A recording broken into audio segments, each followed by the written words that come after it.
More and more species are...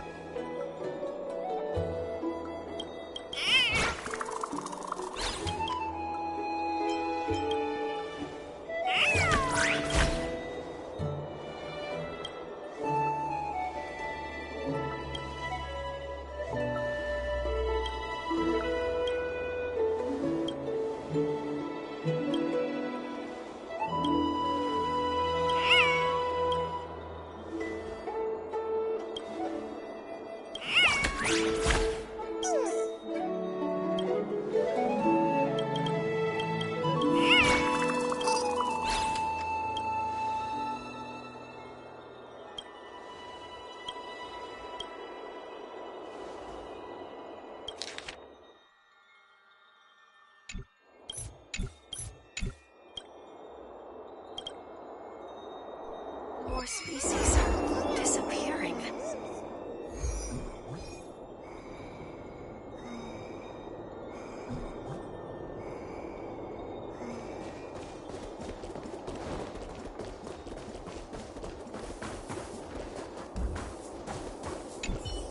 If you can get there on foot, then don't bother using the Century Gate. If you can get there on foot, then don't bother using the Century Gate.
More and more species are disappearing.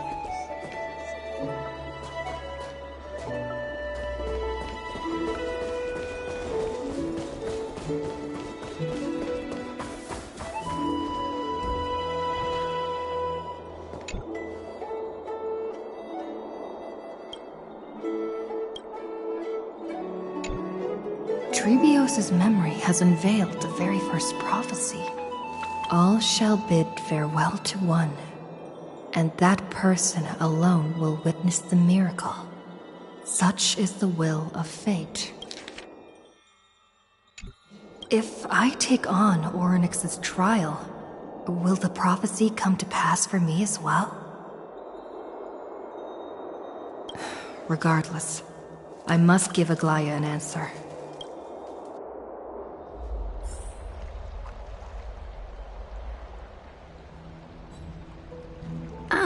It's you, Cass.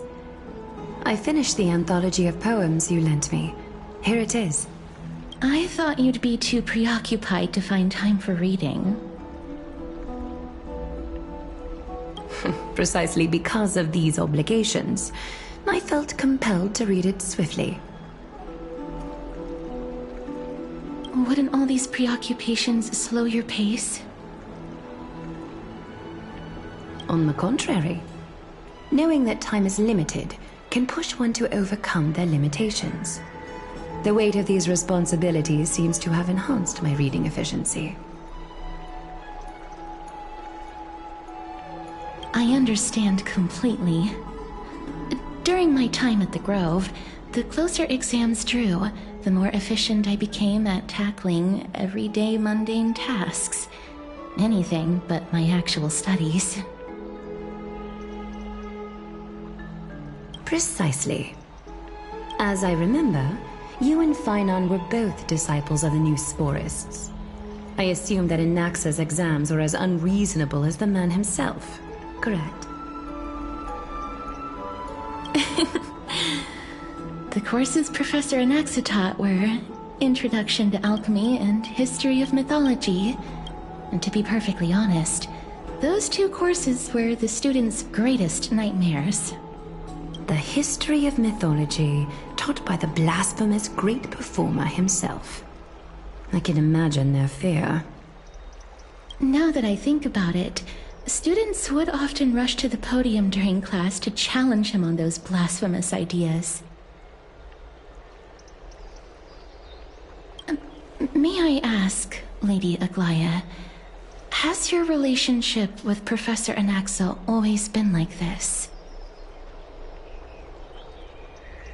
He openly dismisses people's faith and questions the very justification of the Flame Chase journey. Our positions have been destined to be at odds. While you were studying there, I assume you must have heard of his nickname.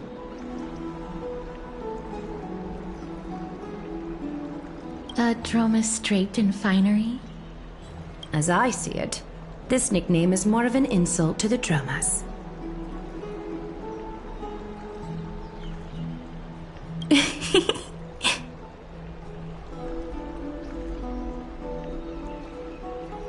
Despite his insufferable arrogance, I do hold a certain respect for his nature as a scholar. To remain true to his principles, he is unafraid to stand opposed to the world, and that requires considerable resolve. Anaxagoras' life is almost like a satire. As a Chrysos heir, he refuses to heed the prophecy, while he disrespects the gods. The gods have chosen him. He was indeed chosen by Xerxes. Is something weighing on you, Cass? The golden thread is quivering. I sense there's more to this exchange than idle chatter.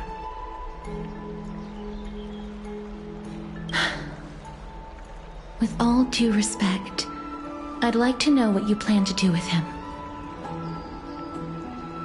In light of his assistance in the battle against the Flame Reaver, I am willing to grant him some time to find a way to remove the core flame. However, if Anaxa decides to make any move that places us in danger, I will not hesitate to take extreme measures. Just as I feared. The Flame Chase journey is the destined path for the Chrysos heirs. Yet he now seems more like an empty shell. Given his strong sense of self-respect, I trust that Anaxagoras will make the right decision. Still, I can't help but hope for another possibility. Perhaps Anaxa will also overcome his limitations, now that he knows time is limited.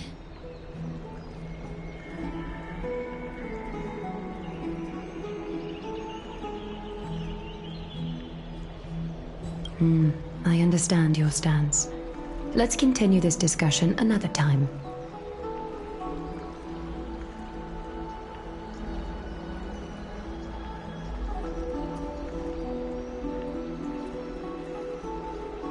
But now, let's greet our guest.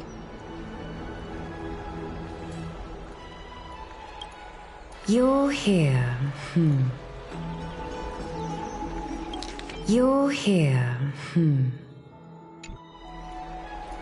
Does this mean you're ready to take on Orynyx's trial?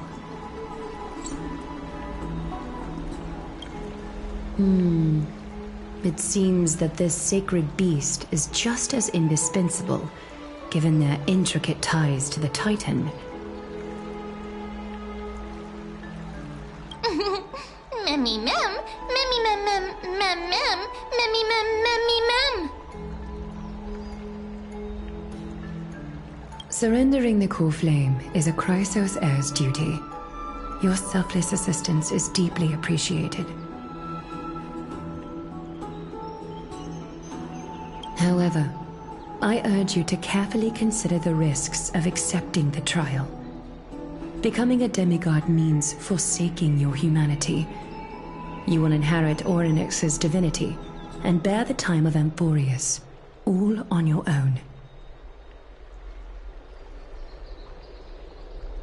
From that point onward, your fate will be forever intertwined with ours, never to be separated again, until the end of Genesis.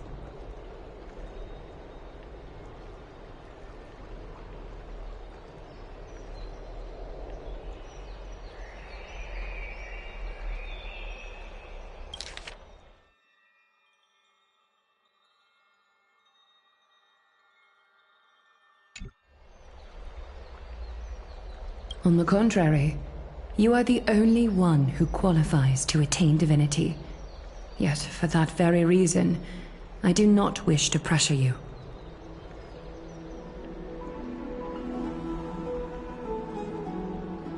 It's exceedingly rare to find a capable Chrysos heir.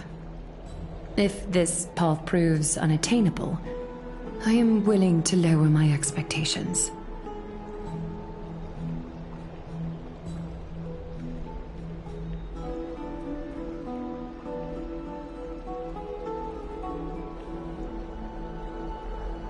There are still many priests of Yanissopolis and their descendants in the city.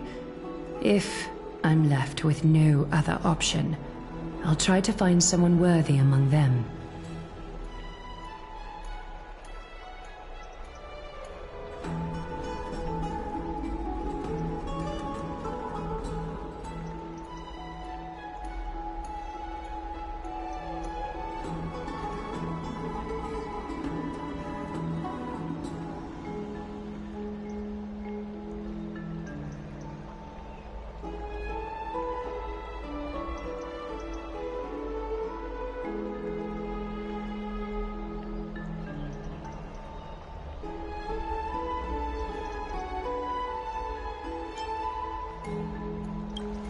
Mem worry. Memmy memmy mem, memmy mem mem mem, memmy mem mem mem. Mem memmy mem, mem memmy mem mem mem hero.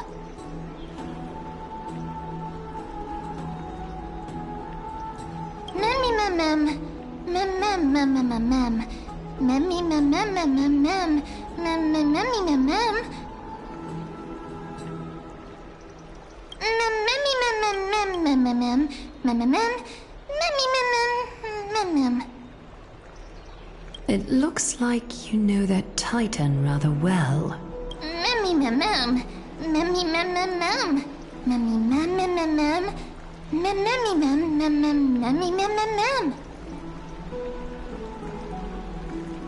Memories that exist outside of your own experiences.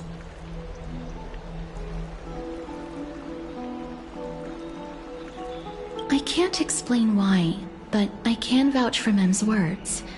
When I was in the abyss, I heard the Titan's groans, full of pain and grievances, yet without any ill will.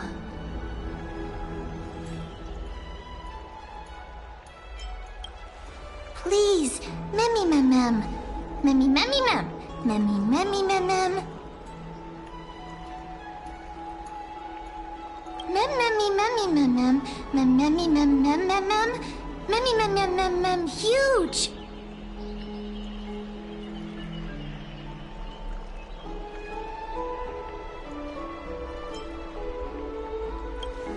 Since you've made your decision, go back to the bath chamber and get some rest. Trinem will call for you when the ceremony is ready.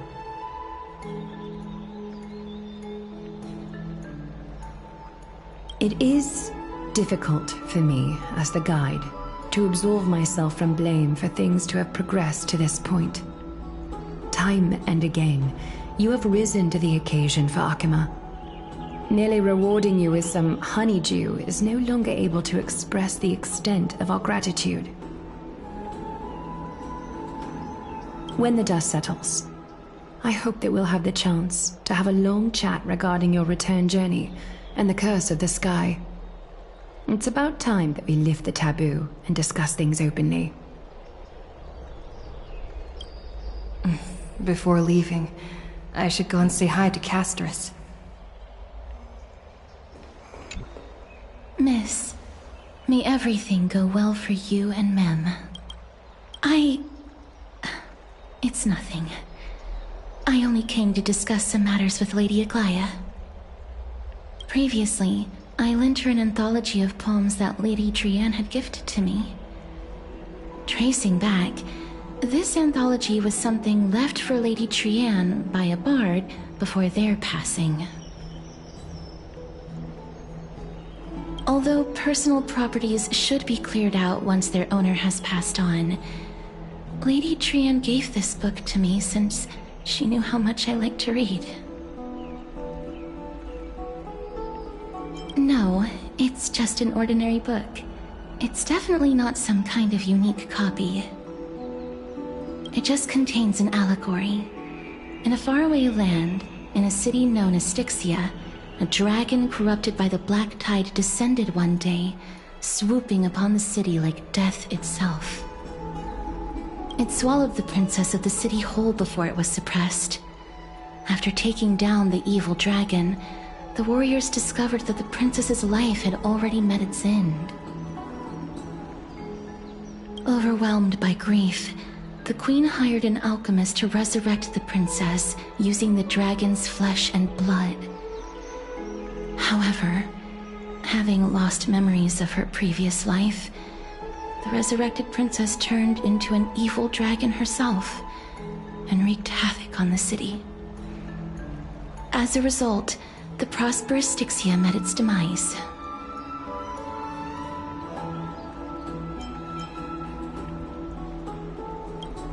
Mem Memmy Mem Mem Mem Mem Mem Mem Mem Mem Memmy Mem. The author of this book is Archepia, a wandering bard who traveled to many cities. Among the things she left behind are poems, dictionaries, and many tragicomedy scripts. She even clearly underlined and took notes in books that covered myths with her elegant handwriting. While flipping through these books, I felt like I was afforded a glimpse into the life of Archepia. It felt just like I was traveling with someone that I'd never met before. It was as if she had yet to pass on and was still alive. That's right. Writing, drawing, and taking photographs. It seems like human nature to try and leave records of things. Speaking of taking photographs, when I was helping you to take the photo previously, I did not look through the photos in your photo stone out of courtesy. But I'm also very curious about the story of the Rosy Celestial Maiden. Despite having visited many cities in Amphoreus, I still understand nothing about the world beyond the sky. If there is an opportunity... Forget it. Let's talk about this in the future. For now, I only hope that you'll be able to complete the trial safely and obtain Orynyx's blessing.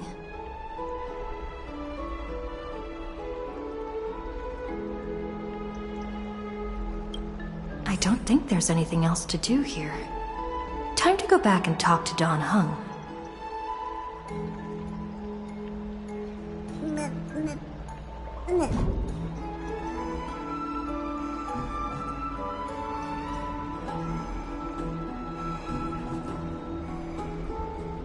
May you complete the trial safely and obtain Orynyx's blessing.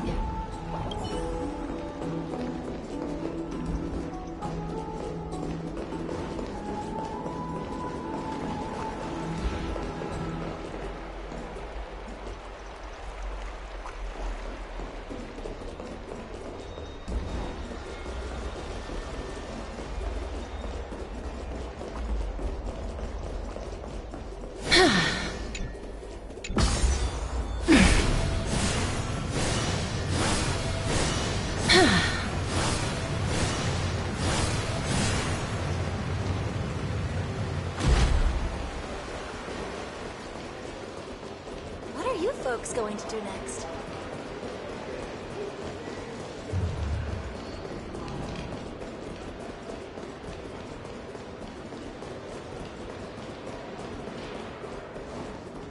Faith can dispel the black tide. I don't know how long I'll be able to. Have you heard? It seems like all the rooms are...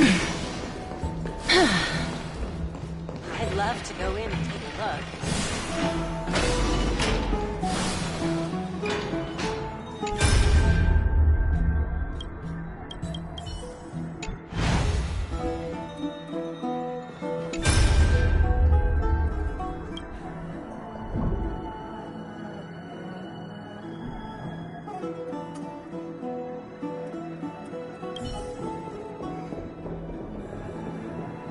Citizens' Assembly?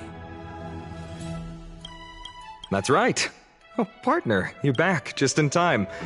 This is something that the both of you should probably know.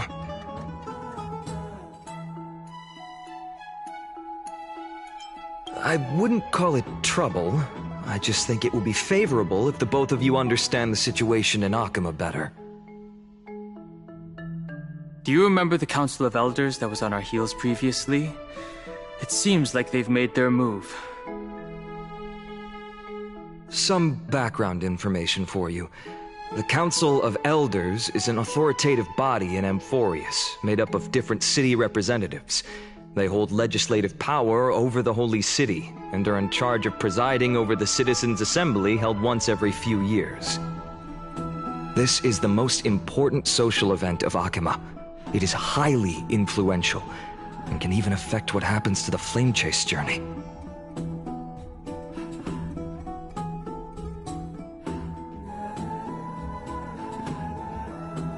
Despite her vision and wisdom that spans across thousands of years, even she cannot win over the hearts of everyone.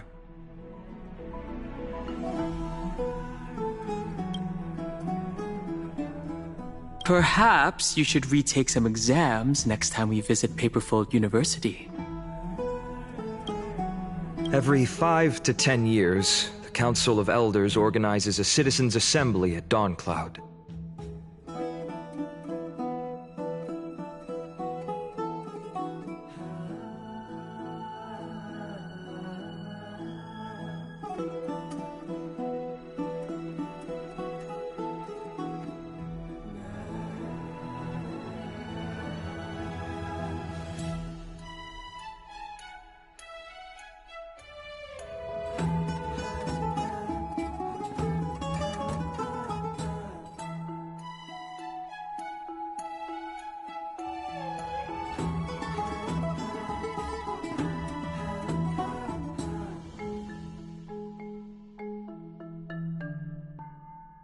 During the assembly, the representatives will vote on major issues such as whether the Chrysos heirs led by Aglaia should still hold the right to govern the Holy City, and whether the Titan's conquest should continue.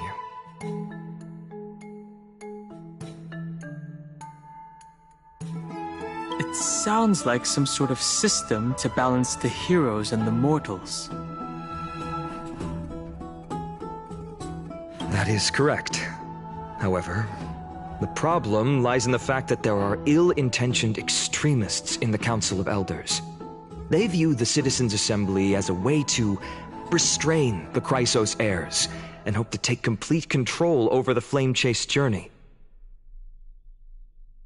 We can refer to them as the opposition.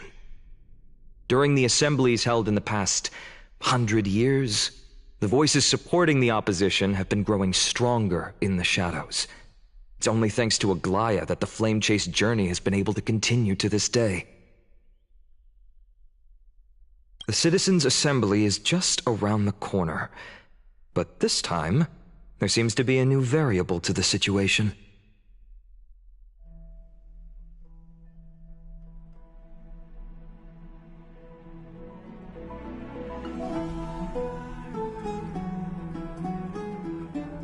No.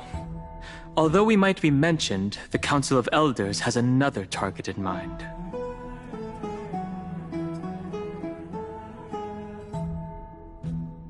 I'm afraid that the Council of Elders might want to take advantage of Professor Anaxa.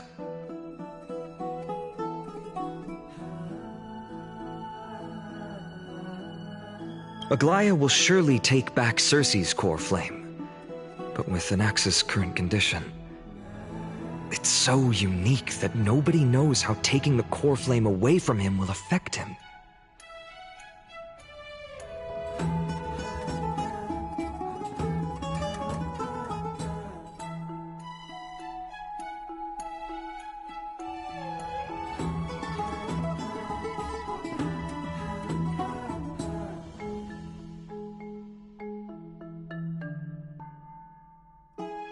He has always been someone that is only concerned about his own research. I'm certain that he must want to escape from the monitoring of the Golden Thread and protect himself. If the opposition were to offer an olive branch at this time.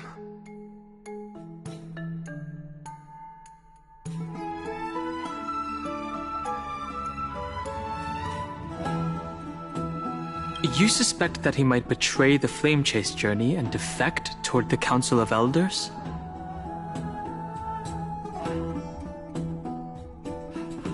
Anaxa has never believed in the prophecy, so technically it cannot be considered a betrayal. However, he has taught many Chrysos heirs, and has long been considered an important ally of Akima. I truly do not wish to see comrades turning on one another.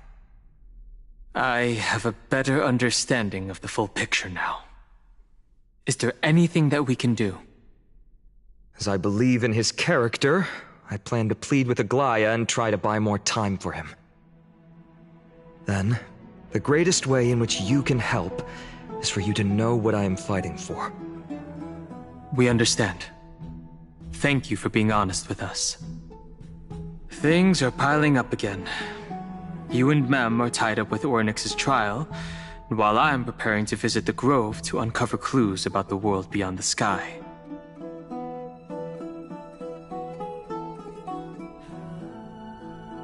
Allow me to apologize for the fact that we always seem to be troubling you. I hope that Orynyx will show more benevolence and be more accommodating. I remember that they seemed quite fond of you back in the Abyss. Go and rest and regain your strength. We'll meet at the Vortex in a few days. Oh, right. You can read this scroll if you want to find out more about the Council of Elders and the Citizens' Assembly.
It's just as I suspected. The troubles afflicting the Flame Chase journey aren't just external issues. The complex internal politics and interpersonal relationships are also exacerbating the problem. We can't let our guard down yet. We have to find out where we stand in this large interwoven web. It's just as I suspected. We can't let our guard...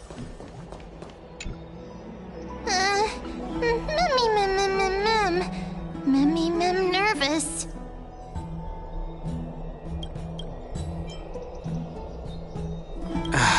Let's just hope that everything goes well. After all, as someone who has earned the gaze of an Eon, you should be able to overcome the trial of a regional god just fine.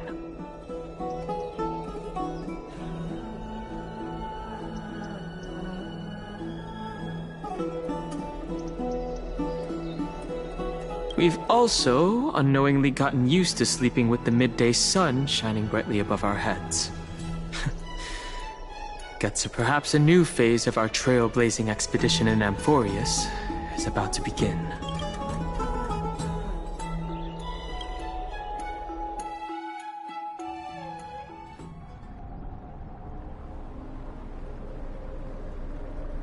Esteemed one, Orynyx's vacant totem awaits.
If you have already made your preparations to become a pillar of Amphoreus, please, step forward.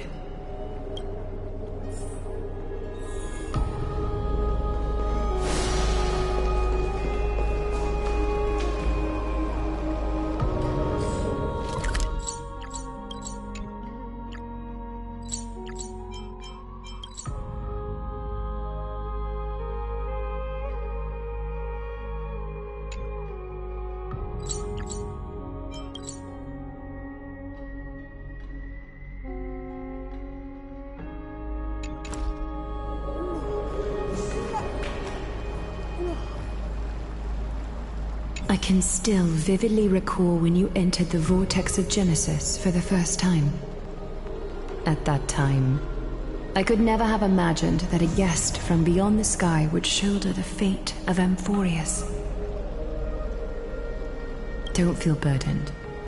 Just like during the trial of strife, Trinan and Finan will be waiting for you outside.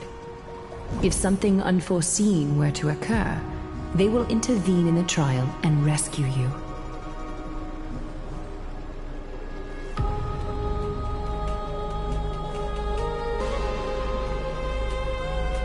May Kethely bless you.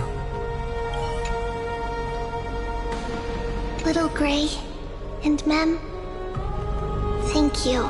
Little Gray, your resolves cannot be questioned. We praise your pure selflessness and courage. May Kethely light your path forward. Get ready to assume Orynyx's divinity, Trailblazer.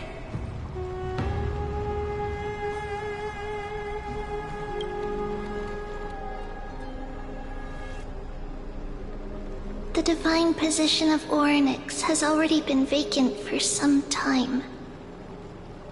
We can feel the space of the trial closing. As there isn't much of their soul left, we'll have to complete the ceremony before their soul completely dissipates.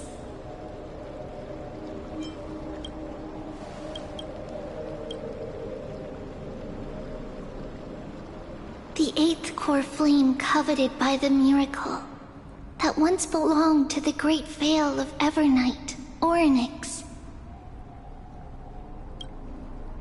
It shall now be returned by the two elected heroes of the Chrysosairs. A traveler who is upright and courageous, and a sacred beast that invokes miracles. Mem mem mem who? Mem mem mem mem. Mem mem mem who? Mem mem mem mem.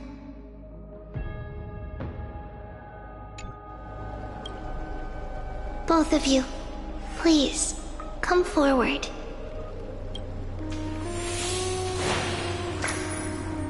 Recite along with us. O Majesty of the 12 Titans, Pillars of the world, we seek your divinity to mend the rifts of the world. Fill our bodies with blood of gold, till we wither in willing service to the prophecy.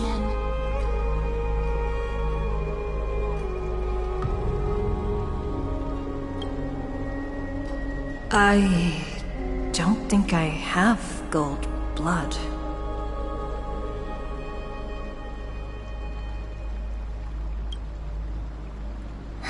These are just words meant to make the prayer seem more solemn. Please, focus.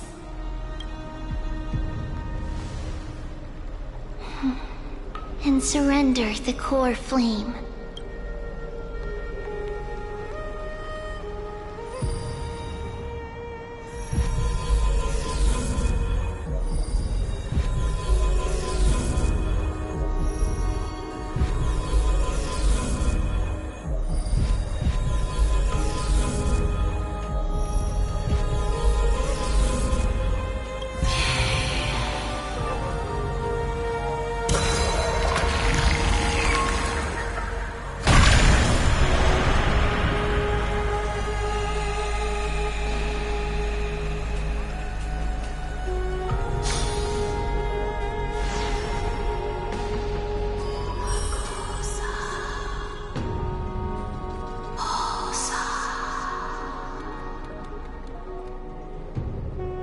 Ornyx. Their soul has been waiting for a long time.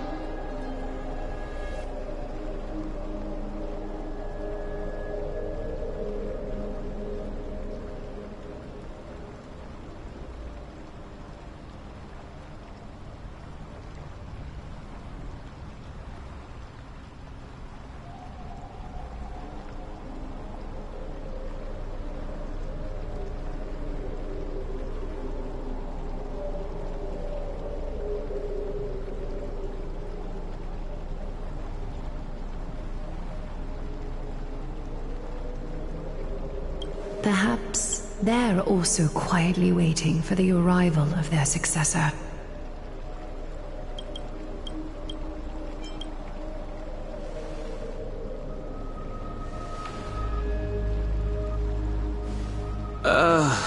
That doesn't seem appropriate for the current mood. So let's just leave the farewells for next time. Don't worry, you're tougher than I am, right?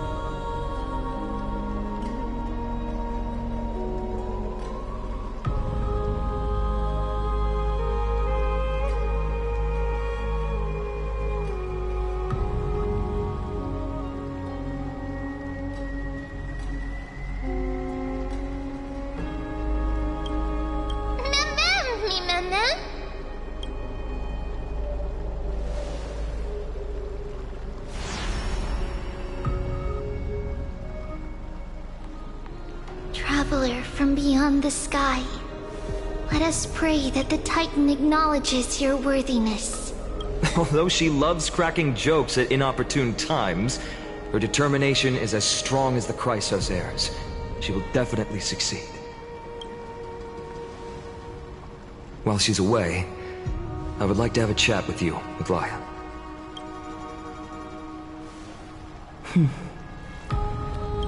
Speak. I'm listening.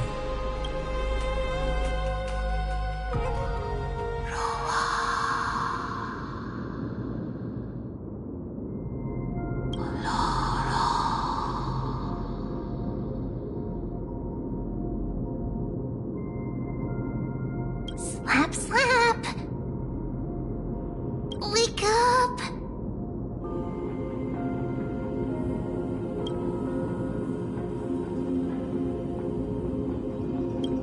How is it? How do you feel? That's right!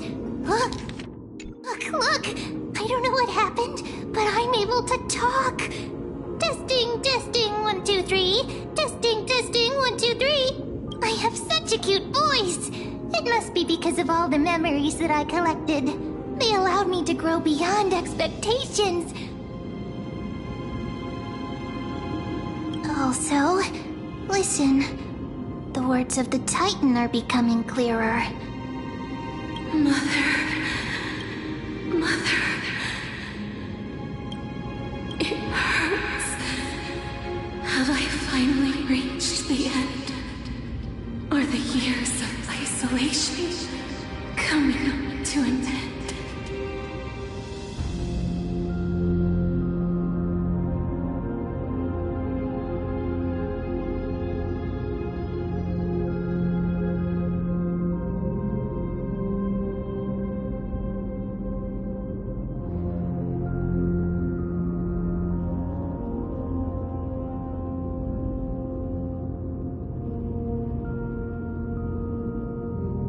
Ornyx. Oh, how heartbreaking. Ever since the figure draped in the black cloak robbed them of their core flame, they have been relegated to waiting in isolation in such a confined space. We are going to help alleviate their pain, right? Memories. Broken.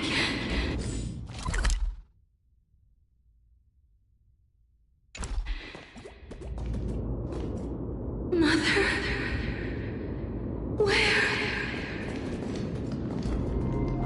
Mother? Who are they calling out for? Turn over this eternal page.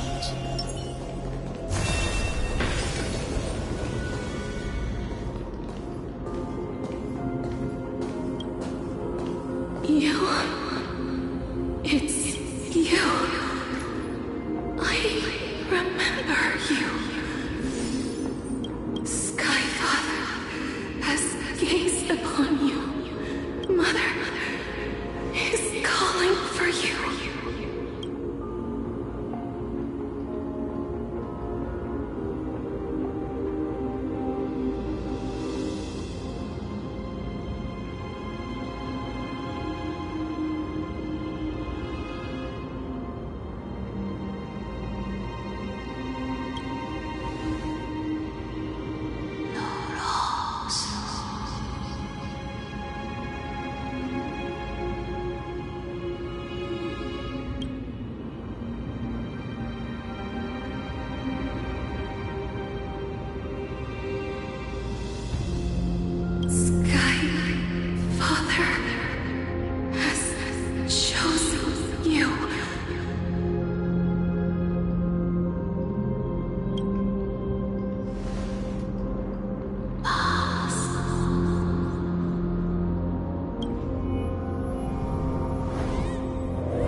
Mother is no longer responding.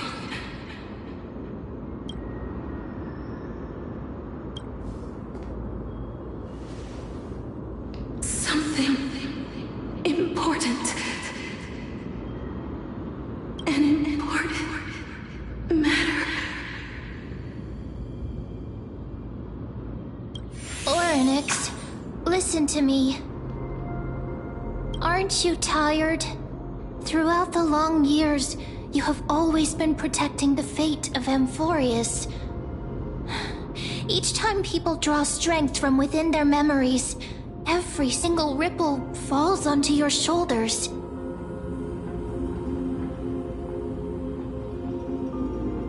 There's no need for you to bear this any longer, Orynyx.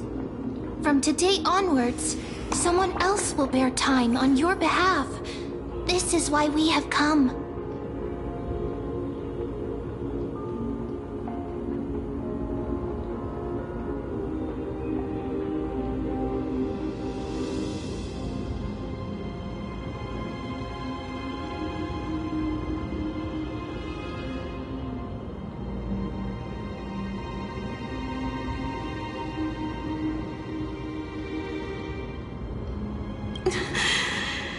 Freedom. Freedom.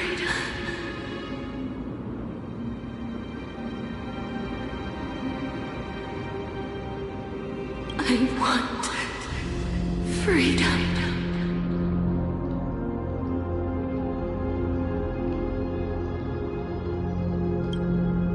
Oh, poor child. Everything will be fine. Let us help you. You can have a good rest now.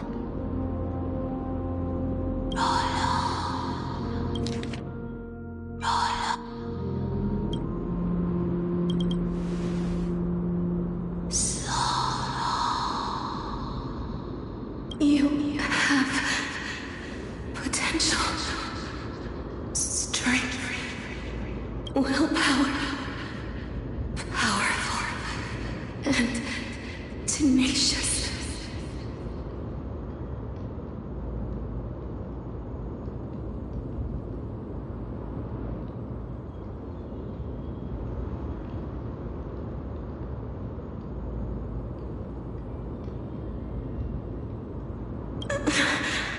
But you lack something.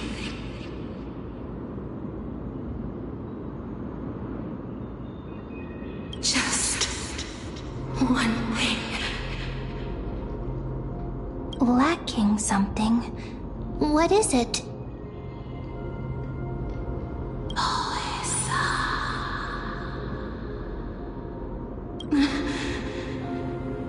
What you lack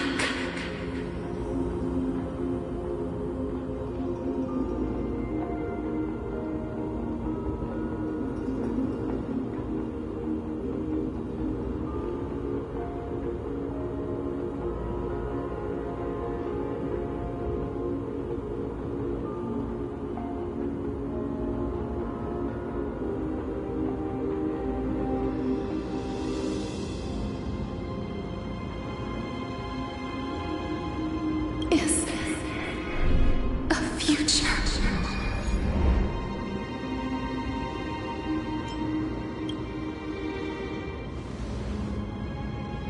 Future?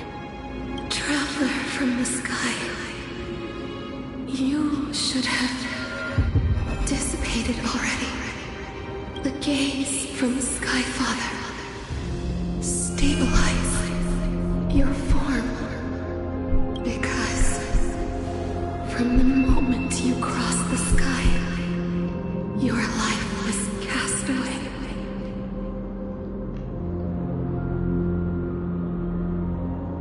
Right now, you are simply a collection of walking memories.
What? How is that possible?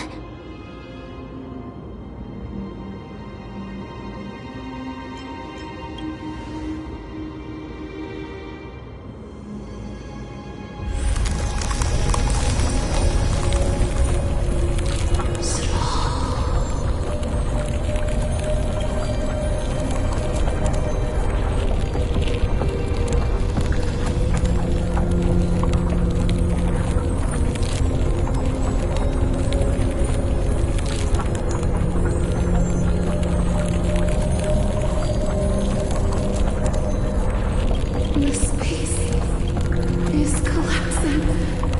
Someone must inherit the authority of time. If the pillar is lost, the laws of time will collapse. Amphoreus will succumb to eternal disorder.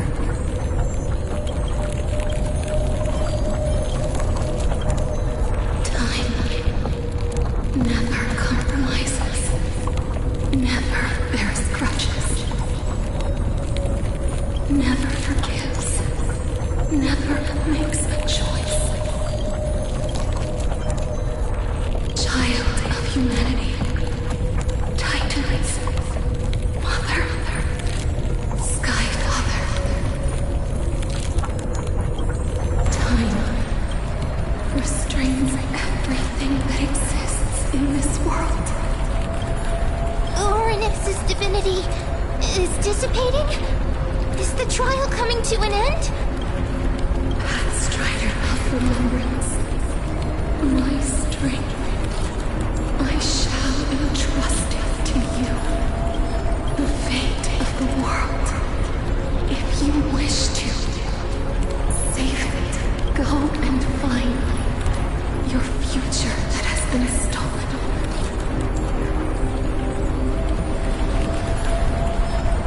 Even if that means you'll have to cheat death, you'll have to challenge that.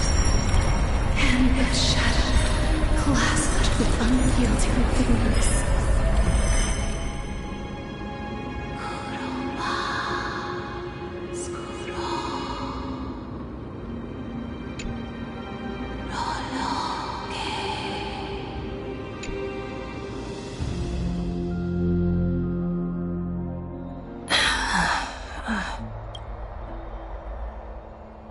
You're finally awake.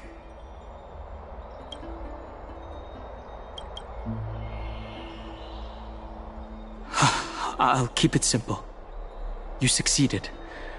Orynyx has entrusted you with their divinity. Now you're no different from a demigod of Amphoreus. However,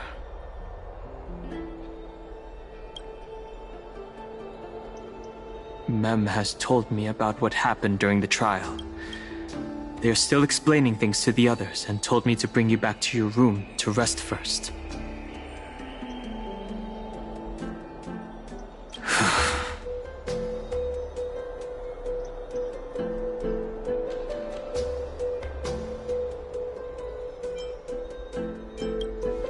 For you to be able to say that even now, you're truly impressive.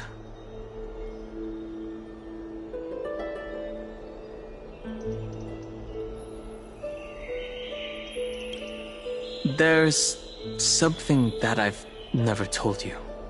When we landed on Amphoreus, our car was pierced by Nicodor's lance. Do you remember? Back in the ruins of the Abyss, this is what I said. You passed out when our car got hit. I blacked out too, but not before dragging you out.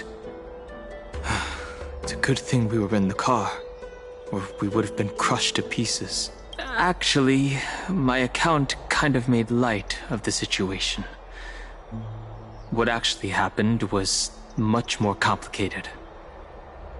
You were severely injured back then, with several wounds still bleeding profusely.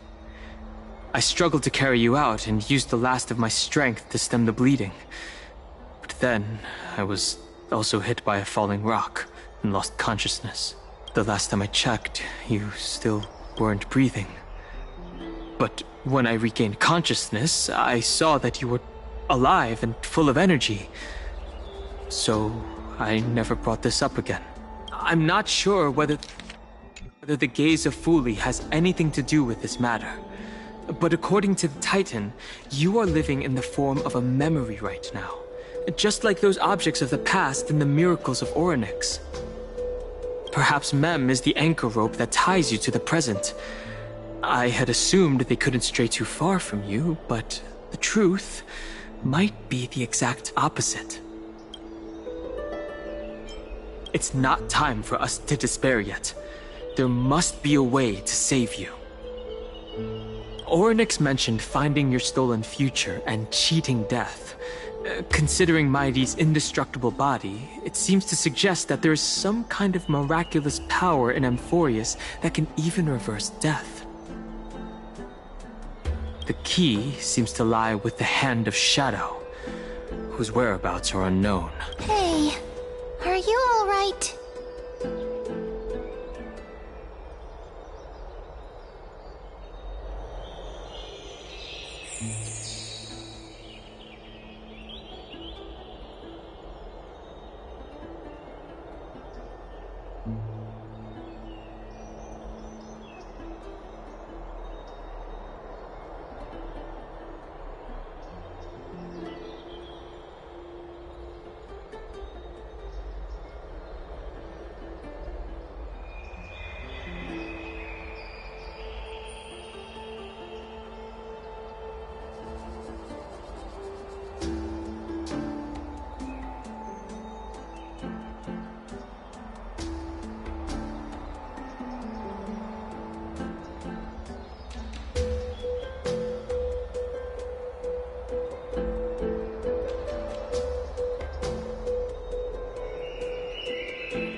heard you two talking about Thanatos. Cat is so very concerned about the warning. She has left the vortex. I heard you two talking about Thanatos. Cass is also very concerned about the warning and returned to the garden. Shall we go and look for her? Thanatos is the Titan that Cass has always been looking for. Regardless of whether there are any clues, there's probably no one else that understands death better than her. Let's do that then. Oh, right. There's something that I have to tell you. The Chrysoceres already know everything that has happened to you. I was too worried, so I told them everything. Please don't hate me, okay?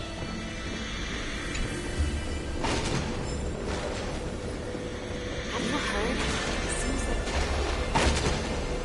I don't know how long... Faith can dispel the black tide.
What are you folks going to do next?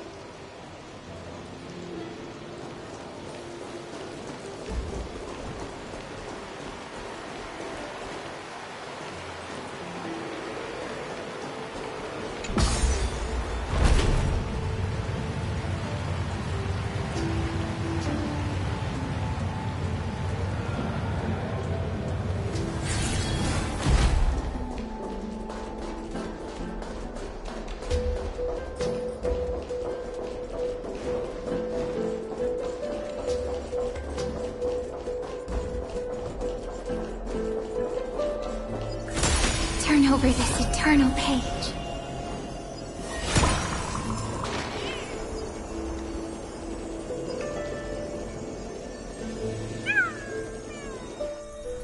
Miss, I'm right here. Please stay there and slowly turn around.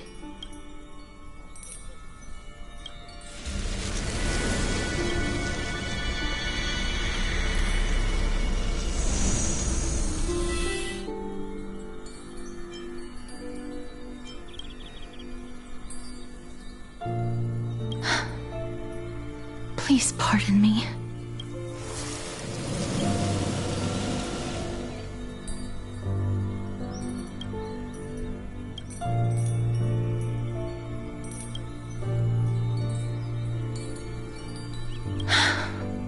Just as I expected. I cannot feel anything. Back at the grove. I was puzzled as to why you were not affected by my curse. I thought that it might have been the special ability of a traveler from beyond the sky. Never did I expect that this would be the true reason. I'm sorry. I should have noticed that something was amiss earlier.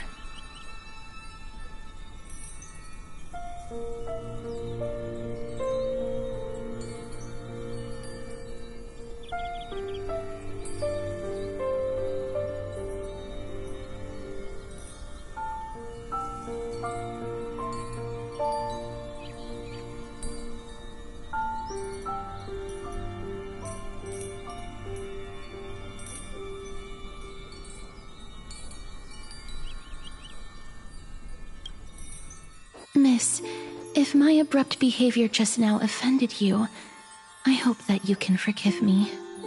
I'm just thinking, if your soul has really left your body, as a mortician, I might be able to trace where it has gone to. Cass! Did you find anything? My apologies.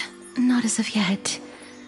Perhaps I have overestimated my capabilities. But, Miss, would you be willing to let me try again? This time, I'll increase the area of contact slightly. Perhaps the result might be different this time.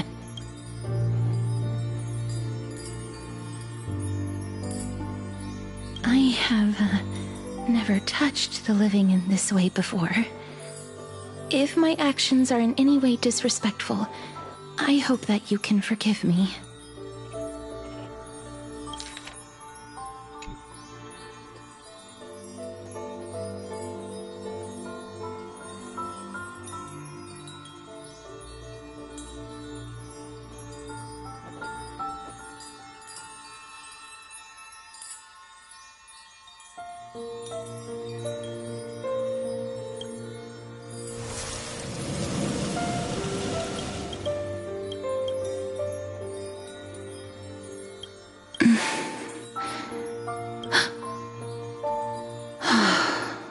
I seem to have caught a glimpse of something.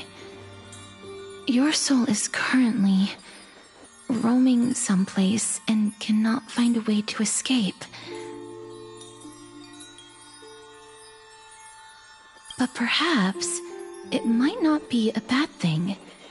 If your soul is still wandering around, it means that we still have time. We have a chance to find it before the fingers of Thanatos sweep everything away.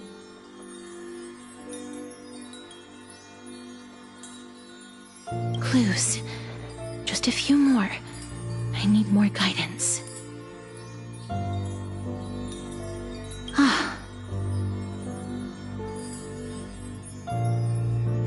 The connection has been severed.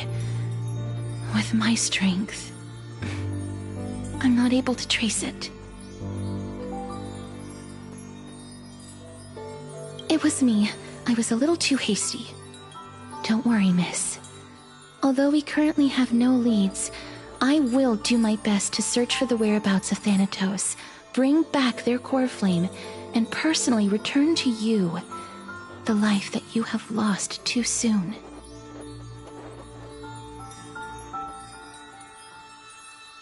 I know that I'm lacking in confidence, but I hope that you can keep this promise of mine in mind. Before I manage to deliver on this promise, please do your best to hang on. Amphoreus needs you. Lady Aglaia and Lord Finon are currently discussing some matters in the paths. They're worried about you too. If possible, please go there and let them know that you're well. Although, I don't actually know whether your current situation can be described as well.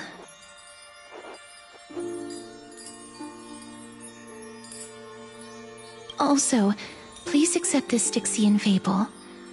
Reading can help one to focus and relax.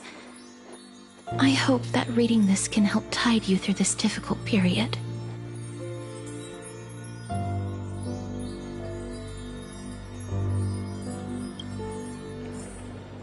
More species are disappearing.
Lady Aglaia and Lord Finon are currently discussing some matters in the paths.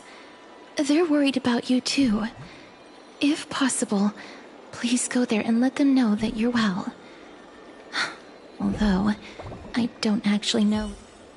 Lady Aglaia and Lord Finon are currently discussing some matters in the paths. They're worried about you too. If possible, please go there and let them know that you're well. Although, I don't actually know whether your current situation can be described as well.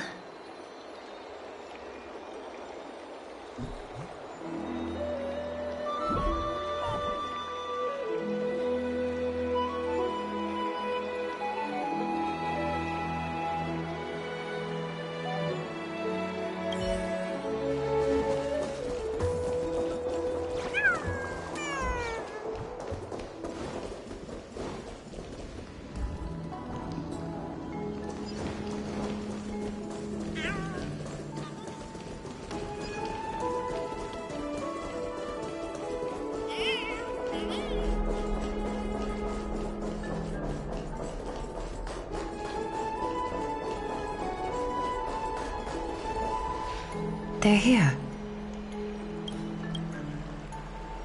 That partner! Hyacinth said you definitely wake up. How do you feel?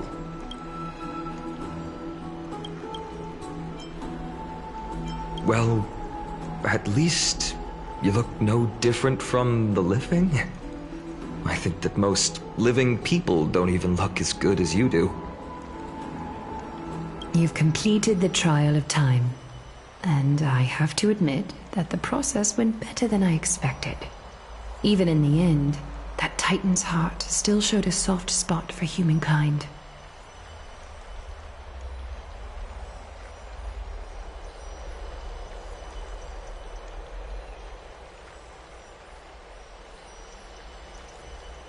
However, I never expected that. Two people who have cheated death would appear in Akima at the same time. That's what we have been talking about. Mighty has been in Akima for such a long time, but has no one thought to study his indestructible body? If there were even any minor breakthroughs, we wouldn't be as clueless as we are right now. Many have had this idea, but so far, there have been no results. If it were successful, Thanatos wouldn't have disappeared without a trace.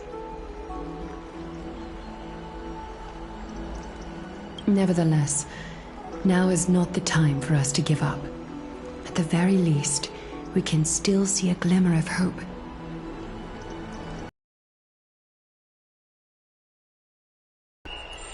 Cypher. If anyone in this world knows the whereabouts of death, it would be her. I'll try and get her to return to Akima, but do be prepared for a less than ideal outcome. Please understand that throughout the history of Amphoreus, no one has ever managed to escape the clutches of death. At the end of time, Thanatos silently awaits all. Don't take it to heart, partner. After all, you've already created countless miracles along the way, right?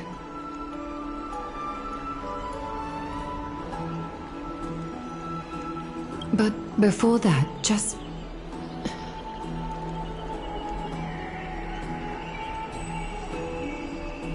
What's wrong, Aglaia? Omens always come in pairs. A tiny air current will eventually brew into a storm that tears the sky apart.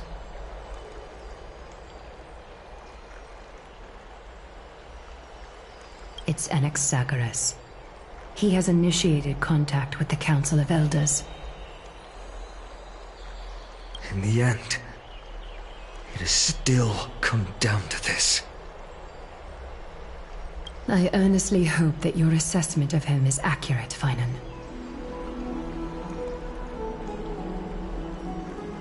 Otherwise, the efforts of my teacher and I over the past millennium might be reduced to dust because of that great performer.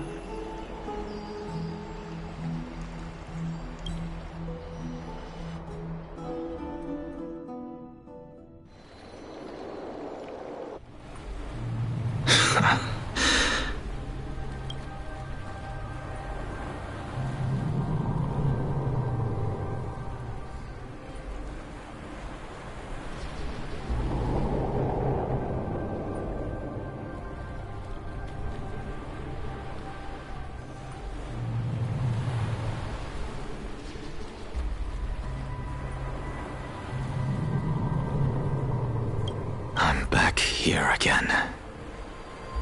I remember this dream. This realm is covered in a silk-like fog, and the land is barren and harsh. The crowd of travelers leaves tracks everywhere. Hey! Excuse me! What is this place? Where in Amphoreus are we?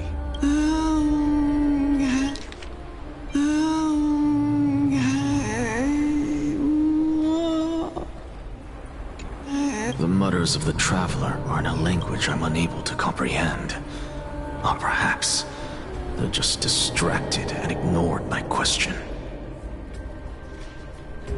Tell me, which Titan reigns over this land? And how do I find them?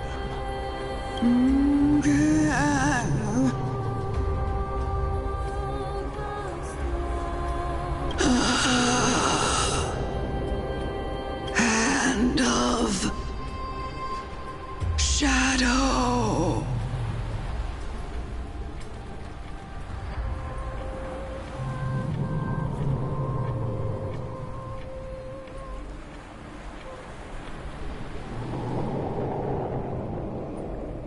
Hand of Shadow Thanatos.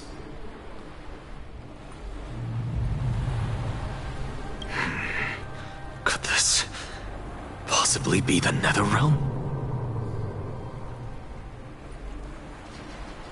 Not Netherrealm. Then where is this? River of Souls? The outskirts of the Netherrealm? Are you heading downstream toward the Netherrealm? The Netherrealm. Nothing but an illusion.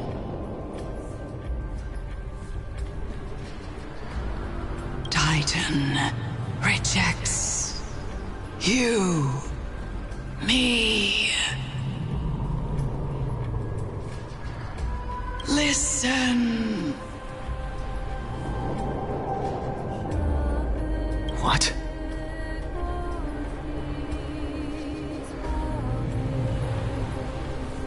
The traveler lifts their wrinkled fingers and remains silent. I look in the direction they are pointing and listen closely. There, a massive shadow brought the sound of rushing tides.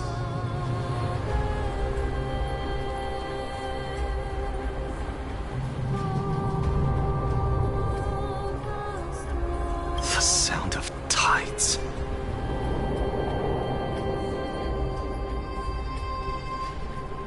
I can hear it.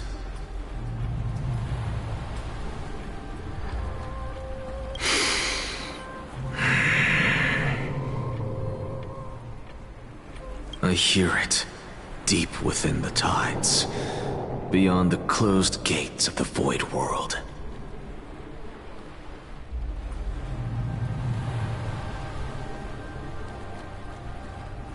A voice, about to recount something.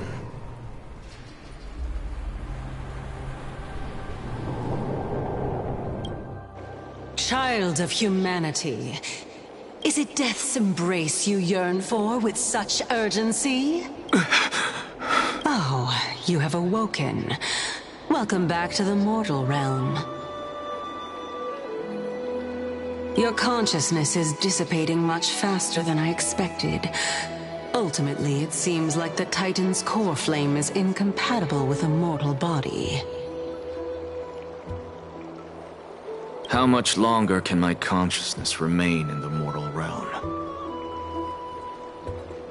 In my estimation, at best, you'll see 15 more entry hours.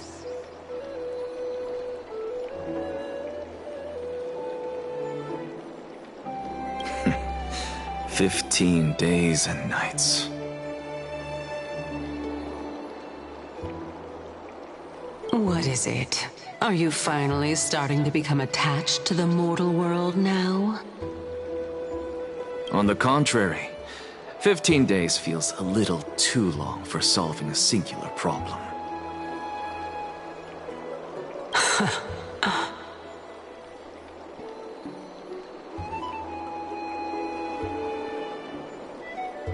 Stop giggling. It's time for us to go. The messenger from the Council of Elders is almost here. Let me ask you one more question. Are you really planning to betray Aglaya's will?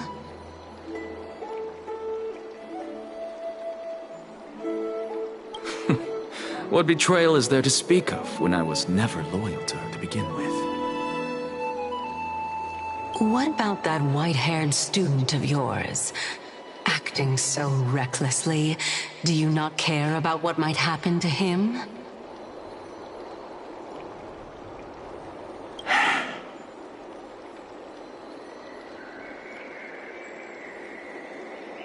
There will be a price to pay for blind faith. This is also a lesson for Finan.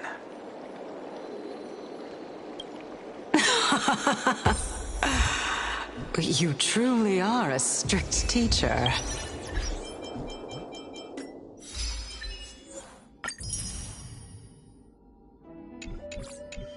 Of course. This is how I've always been.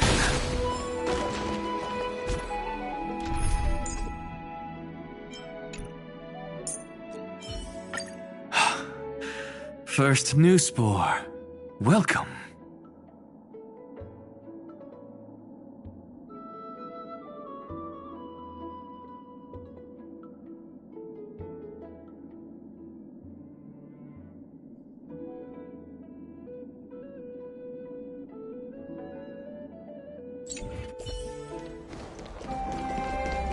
Watch this magic trick. Turn over this eternal page.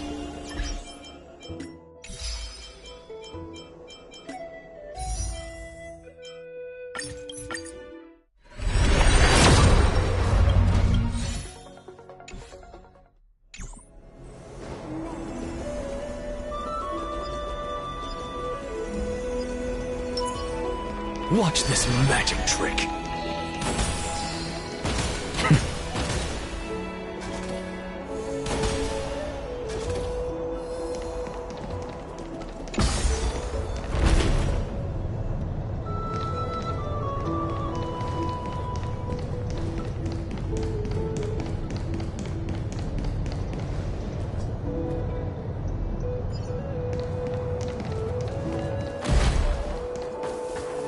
Sorry to keep you waiting, Lord Inexagoras.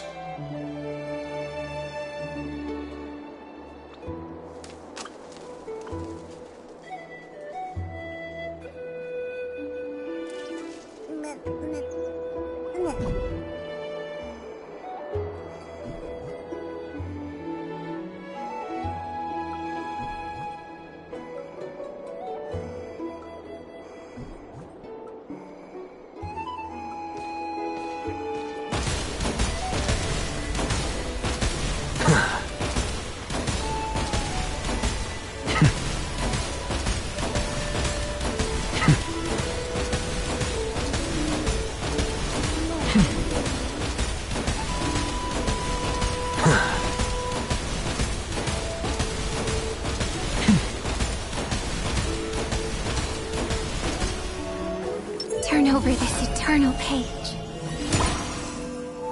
It's been a while, Lord Inexagoras. I greet you on behalf of all the citizens of Akima, and express my deepest regret about what happened at the Grove of Epiphany. It's you.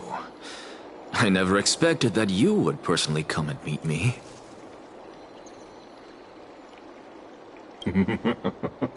By carefully into lantern above, I have come as a testament to the justice of the Council of Elders. There are Antikytherans here? They have been a rare sight ever since the Chrysos War.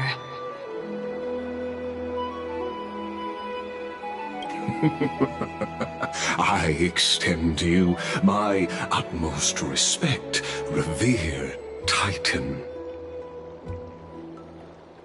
I am Lycurgus, though you may call me Lygus, holding an honorary position within the Council of Elders in Akima, and as the Theoros, I stand to protect the right of all upright citizens to express themselves freely. You can see them too?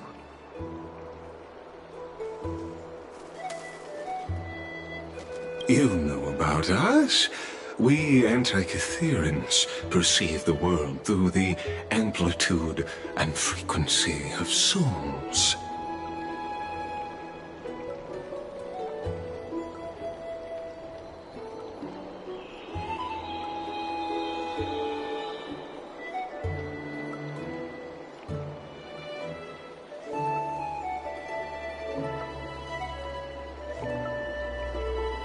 Just as I am conscious that Lady Aglaya is secretly listening in on our private meeting from afar, if necessary, Lord Anaxagoras, I can sever the golden thread to protect your fundamental rights.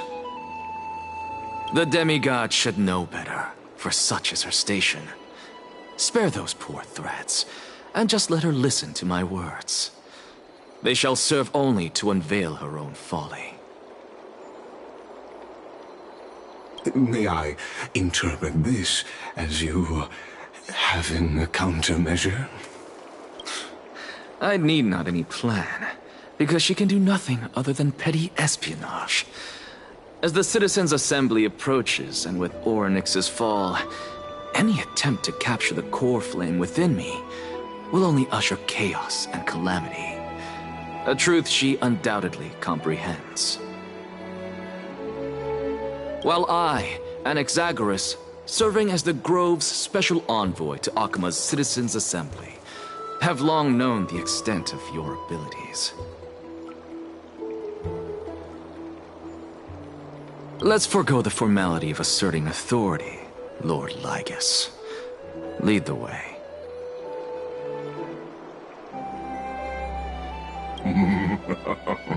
Very well. Surely Lady Kindness would appreciate such assertiveness in an ally.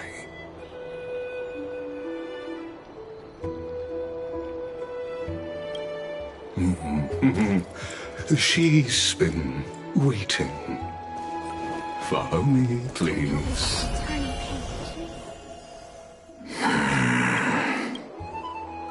Is there something on your mind, Lord Anaxagoras?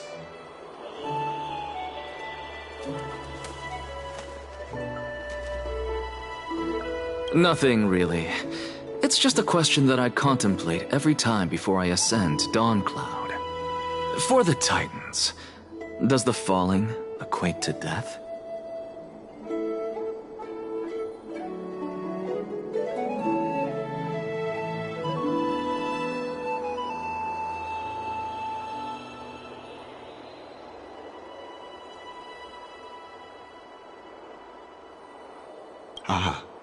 A pondering truly deep. Time is on our side. Do you mind sharing your reflections with me?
While all living beings must ultimately face their demise, Kefali has yet to meet theirs. Their journey continues unhurriedly along this long path. Are you suggesting that Kefali may not have truly passed? Yes, for dying implies an ongoing process, an action.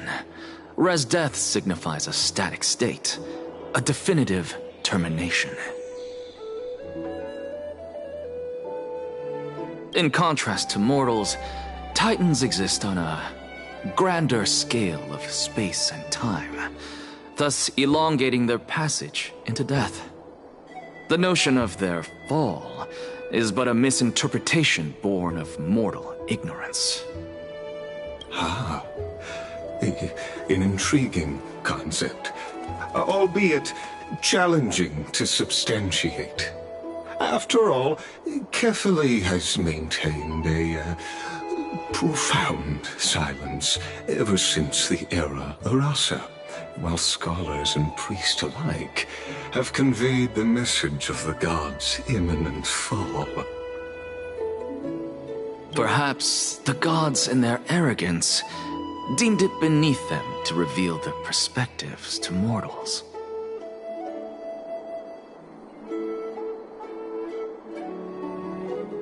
Could you elaborate on your statement?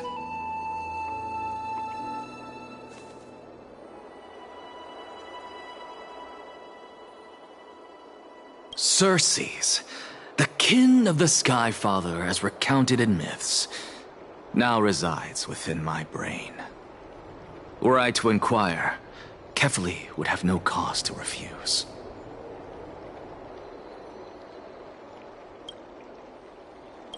Oh.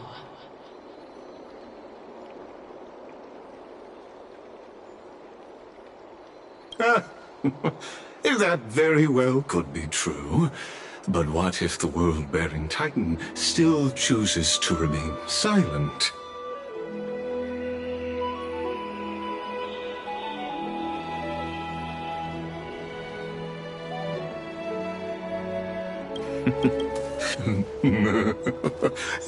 It's worth a try. I believe, and I'd love to witness the fruits of your theory and the change it may bring to this imperiled world.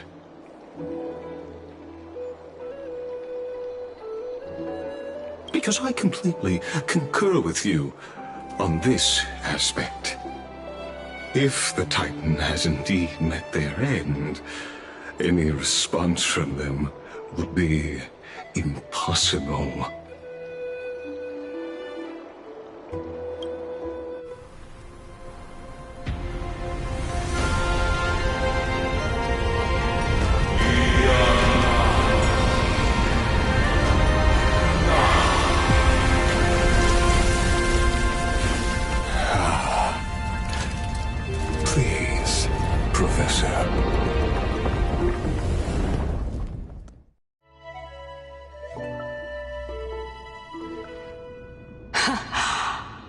children of humanity have indeed created a spectacle.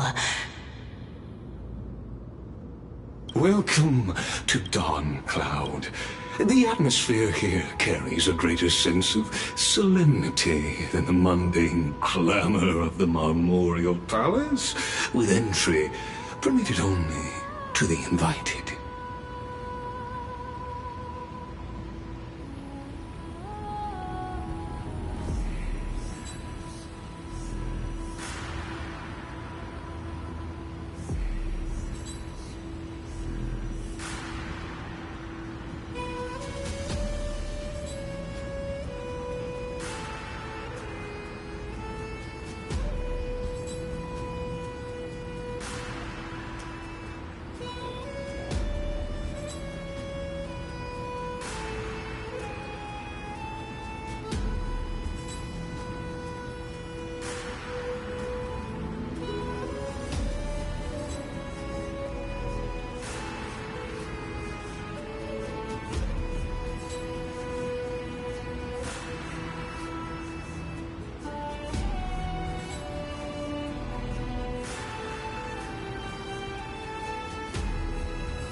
Only esteemed beings grace this place, and among them I've received priests, scholars, warriors, and now we even have the honor to be in the presence of a Titan.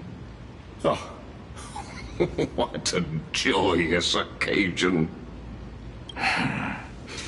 Once deemed a blasphemer, now a surrogate for revered divinity. The honor should rightfully be mine, shouldn't it?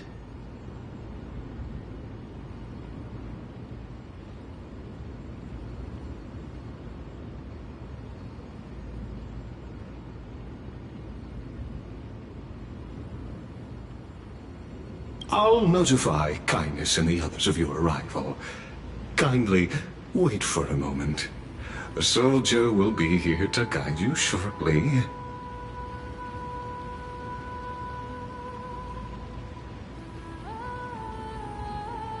In the meanwhile, you're welcome to explore the vicinity, but kindly remain within the guard's view. Delaying the crucial meeting is something none of us wish to see, I presume.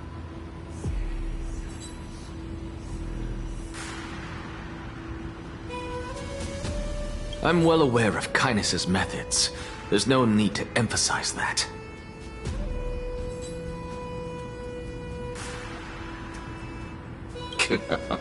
As you wish. Your cooperation is much appreciated.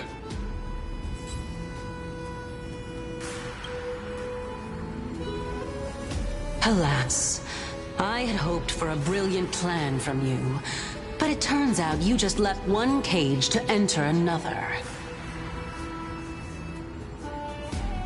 Save your concerns. I know very well what I'm doing.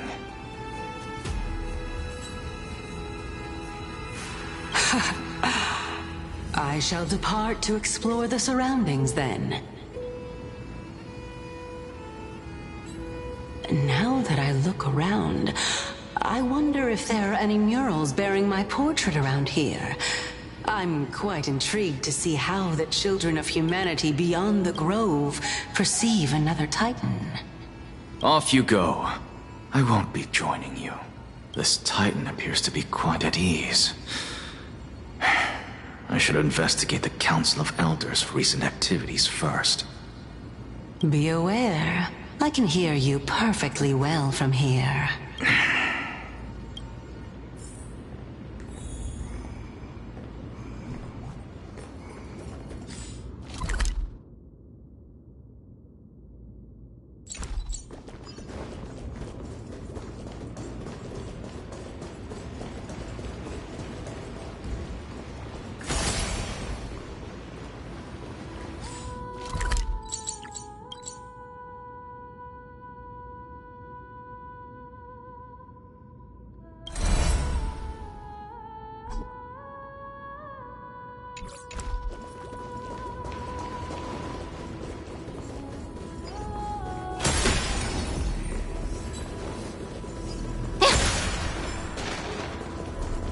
Professor Anaxa! Over here! Go melt it down.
Professor Anaxa?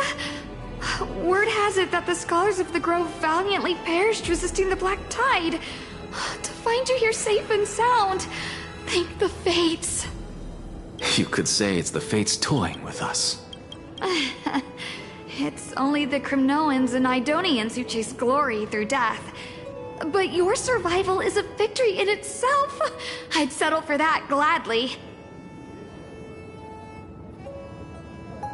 So, are you here to report the incident to the Council? I heard that after the Black Tide devoured the Grove, Akama would be next in line, even with the demigod of strife standing alongside humankind.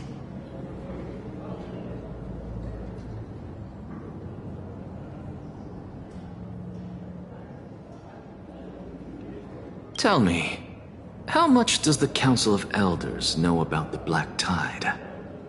Once Kindness and her followers learned of Circe's and Orynyx's fall, they proclaimed in the council that the Flame Chasers could no longer stand against the calamity alone.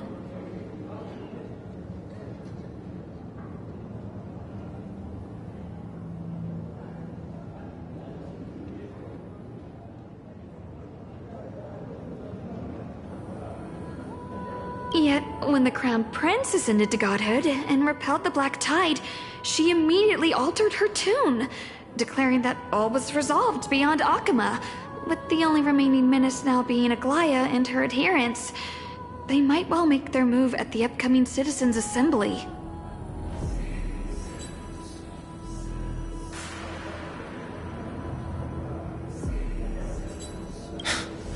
No surprises there, those shifty opportunists. Thank you for your honesty, virtuous student.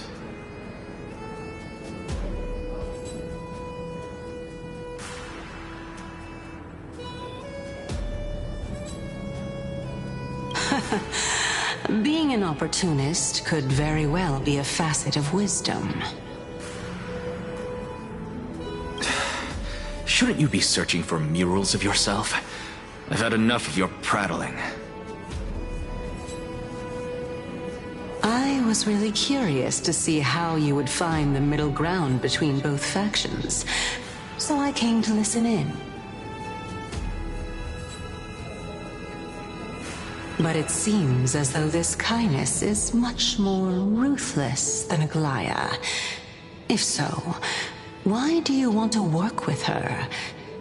Could it be that perhaps you've decided to readily surrender this hollow shell of yours, just because you feel like death is fast approaching? I'm afraid you'll be sorely disappointed if that's what you truly think.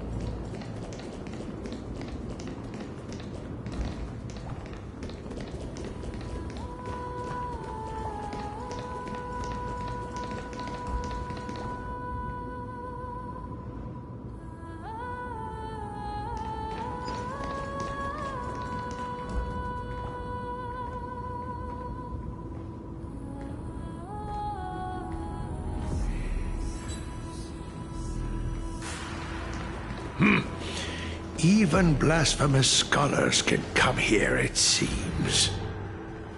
Looks like my presence here is quite unwelcome.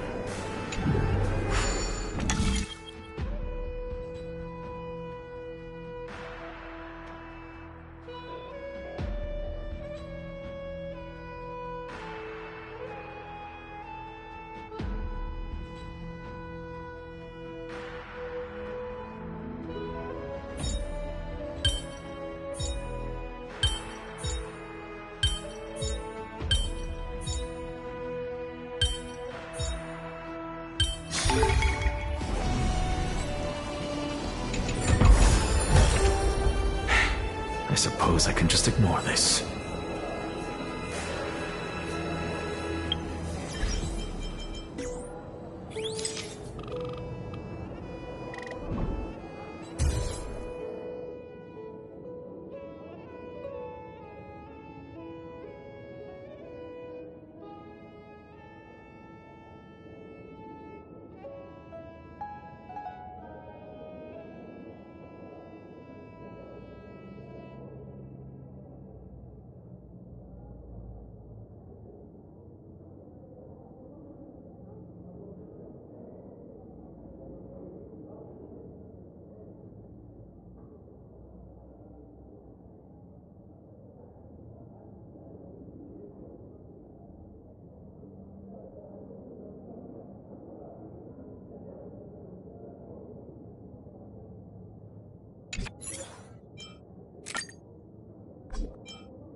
Anaxagoras, I thought that you had died to the Black Tide, just like the other scholars. As Kephales's priest, are you not aware of the decorum of respecting the dead?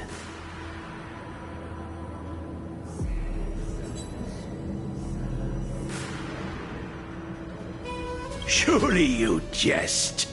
You blasphemous heretics are not worthy of respect from the Supreme Being.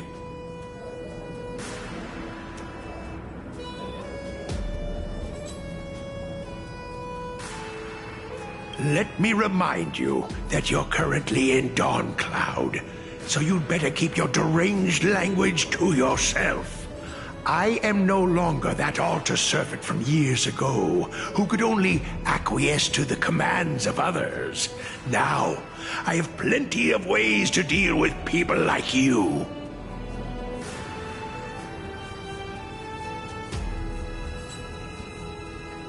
I'm not sure whether I should laugh or cry right now. I can't believe that a follower such as you could have been made by a creation titan. As I see it, a dead titan can't provide you with this level of confidence, right? Then who is it exactly? Could it be kindness? You.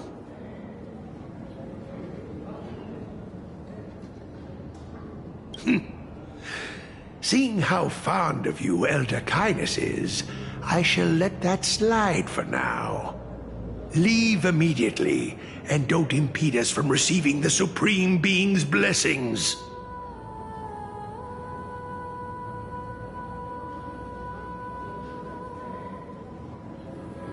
Seeing as we were able to hear of this matter from the mouths of others, it seems that kindness is indeed quite sincere toward us.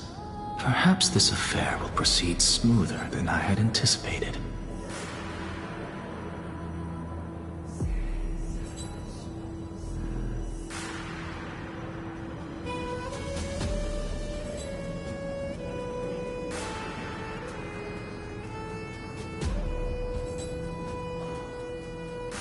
Oh my, what a thrilling confrontation.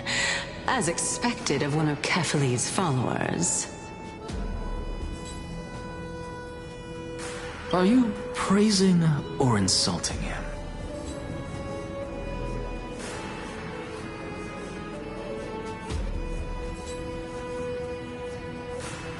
Praising him, of course.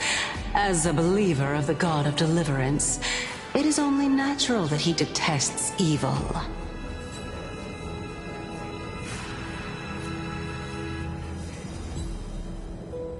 Didn't you hear me? I asked you to leave. Go as far away from here as possible. Don't mutter to yourself like some sort of madman and disturb my meditation. I've had enough of this. Could the 15th entry hour arrive any faster?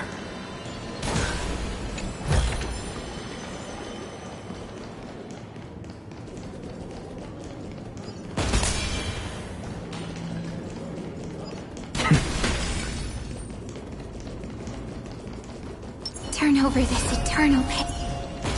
Oh, my. Could it be that the great tree painted in this mural is actually depicting me?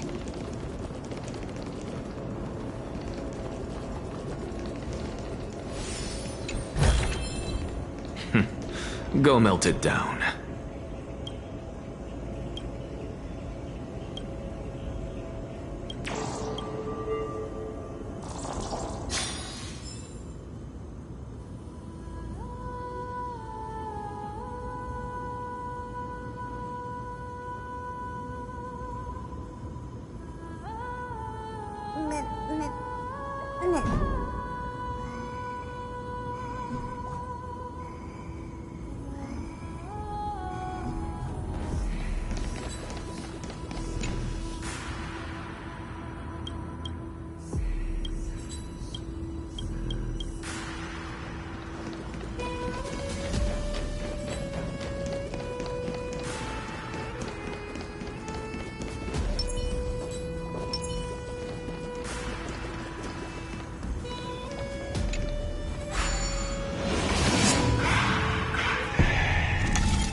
It's just an answer.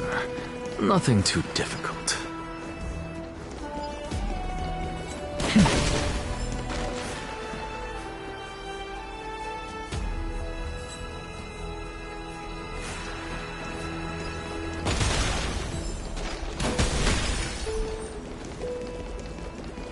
Turn over this eternal pit.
Turn over this eternal page.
Turn over this eternal page.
All things are connected by origin, and are made of the same essence.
Not too shabby.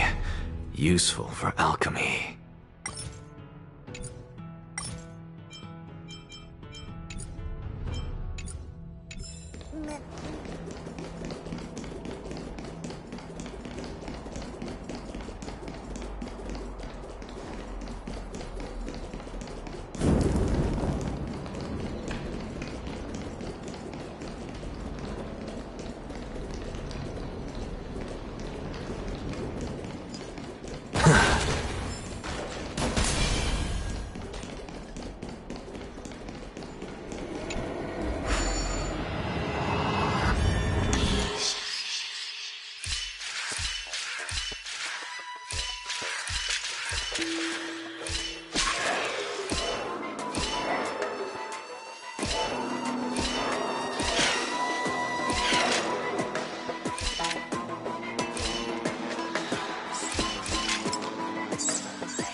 I suppose I can just ignore this.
Turn over this eternal page.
Where might those lovely stellar jades be hiding?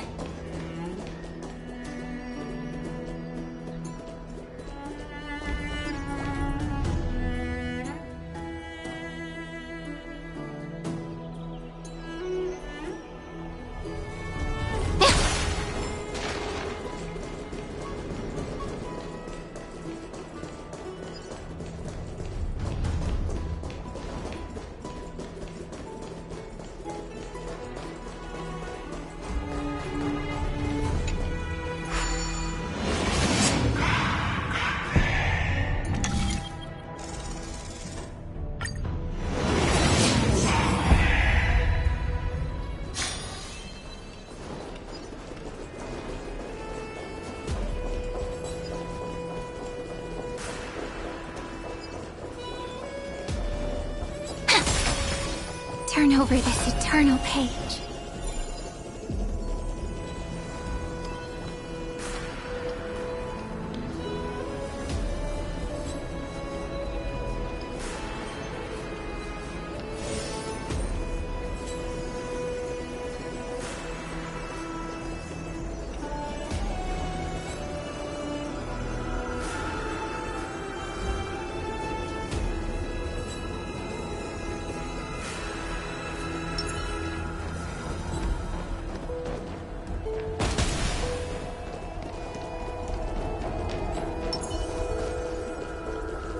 Turn over this eternal page.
Oh, my.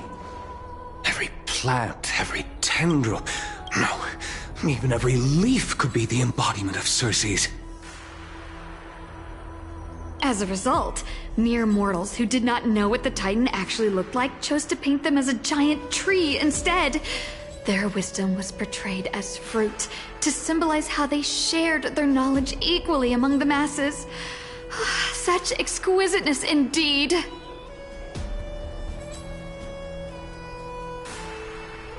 This mural is quite abstract. I really can't tell whether you are praising or demeaning yourself. Now I'm quite curious whether the Reason Titan has studied figures of speech before.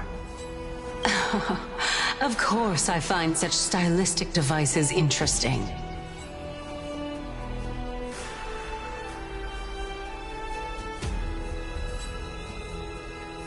For all we know, this could be the answer to the question, what exactly are we? I, for one, am not willing to admit that I could look this ugly.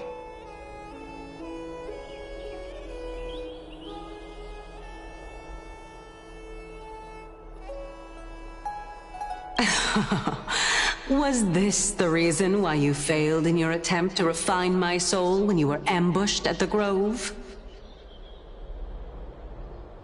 Since you are aware of this, why did you save me back then?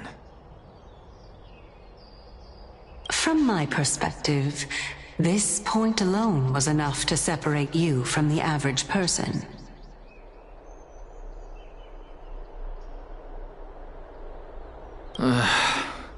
How do two lunatics coexist in the same brain?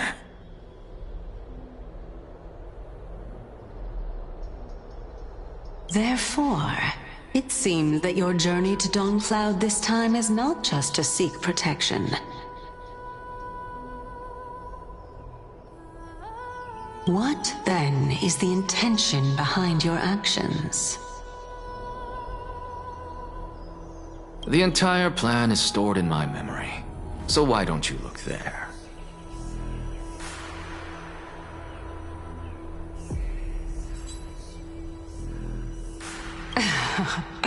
Then don't mind if I do.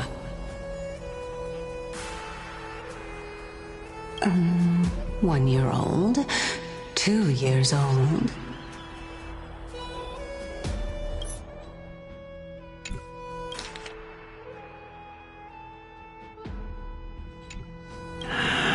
Oh my, even a member of the preeminent Seven Sages must hug his droma stall to sleep? How interesting. That's enough. How unusual.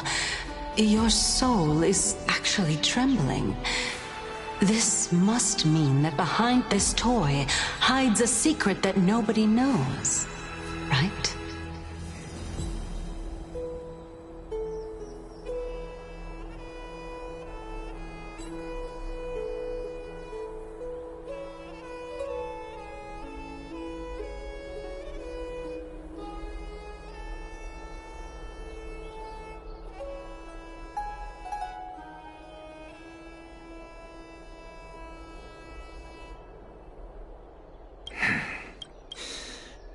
Since our days are both numbered, I don't mind telling you more about it.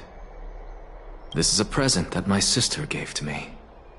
It's a doll that was made to look like our family pet. So there are other members in your family, eh? Are they also living in Akama? Don't you just love to pick through my brain? Go on, continue flipping through my memories. It won't take long. You'll discover the answer when you reach the memories of when I was 5. Oh, the black tide is everywhere. I can't bear to look. When I was young, I couldn't accept this outcome either. Georios, Aquila, Kefali, and you, of course. Although I prayed to every titan that I could think of for help, my efforts were ultimately futile. This...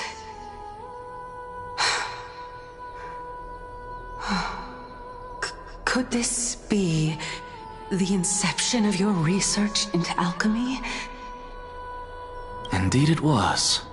Everything started from that verdant courtyard of yours.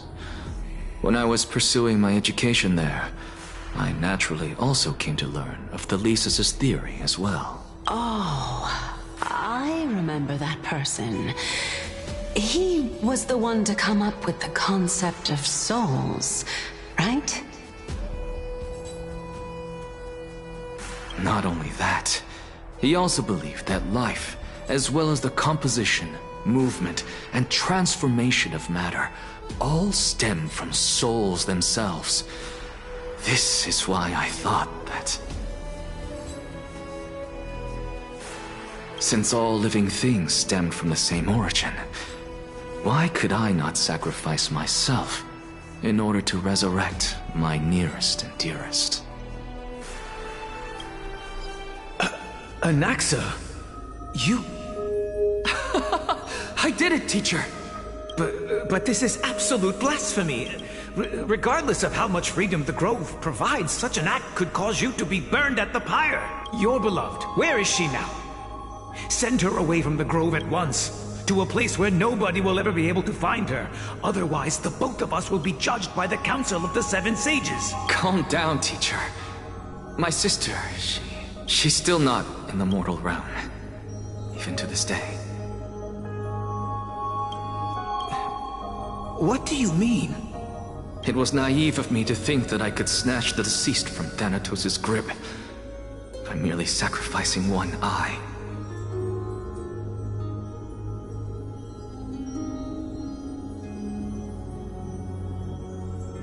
Equivalent exchange. All I received for that price was but an opportunity to see her for one final time. Nothing more.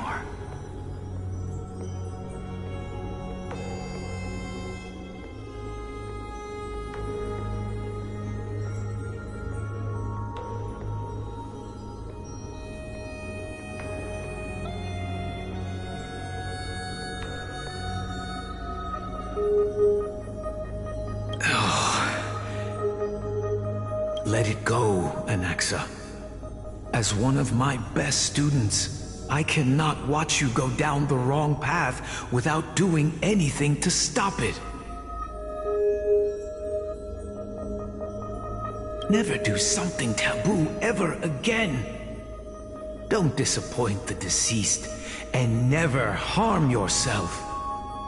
If you can do that, this classroom will still be yours, and you'll have a chance to live out your own life.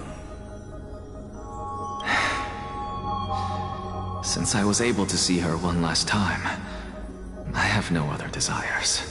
You're right, teacher. It's time for me to start a new life.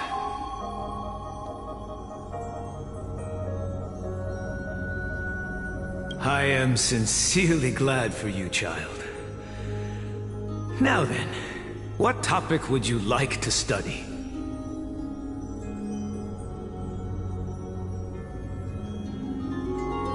I wish to continue Thelesis' research.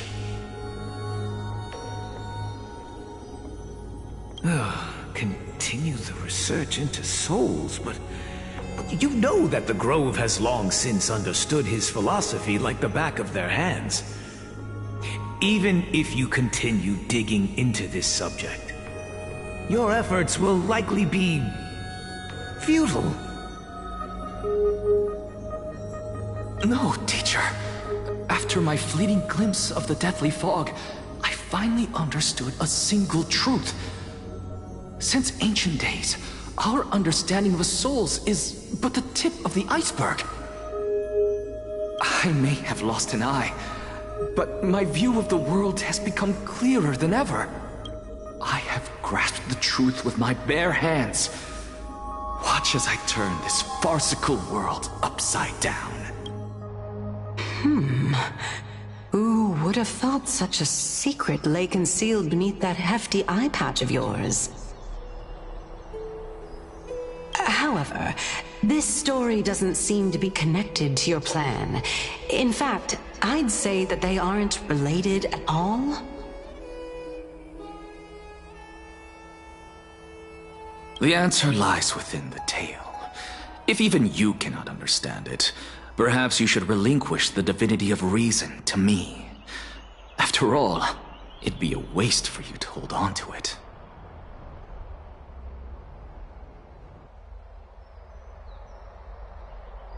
My story ends here. Now it's time for you to tell me your secret. After all, this is what equivalent exchange means, correct? As expected, you laid a trap for me to step into. Unfortunately, even if I was willing to talk about my past, I may not know more about it than you do.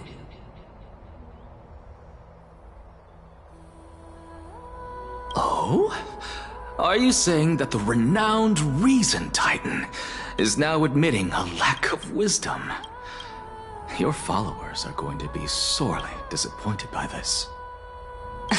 Child of humanity, remember this. Being cognizant of one's ignorance is the greatest wisdom of all. Now I understand. No wonder you asked me to answer your random, nonsensical questions. Not only that, you're the only one who can shed light on my query. As the saying goes, onlookers see most clearly.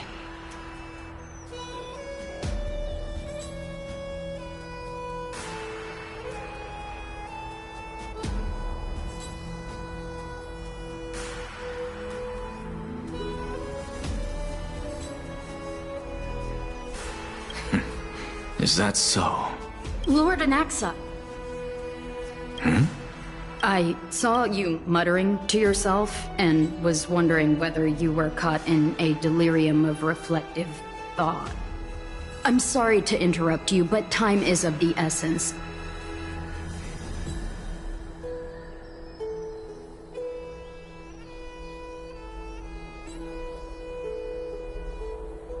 I have a message from Lord Lygus. Lady Kindness has met up with the Council of Elders and is awaiting your arrival, so please depart forthwith.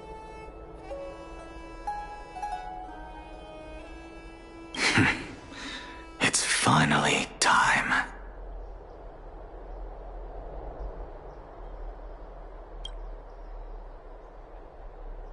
Carefully. The one who created the world, and the one who bears the world.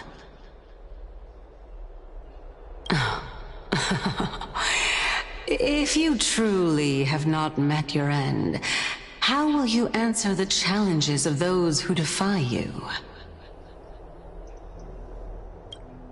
I didn't expect you to agree to Lady Kindness's invitation. What a wonderful turn of events. To tell you the truth, there are many people who hold grudges against that Lady Gold. Isn't that the dromas draped in finery? Avoid his gaze. I don't acquaint myself with blasphemers. Don't worry. A student of Empedocles? I hear that his views run counter to the Venerationists. This is what being a scholar is about. A collision of ideas only occurs when there are differences in beliefs, and it is such collisions that lead to progress. Yet, in my view, there are only right and wrong perspectives, neither of which can coexist with the other. What radical thinking. I guess Lord Lygus and Lady Kindness are just ahead. I'll take my leave for now. Turn over this eternal page.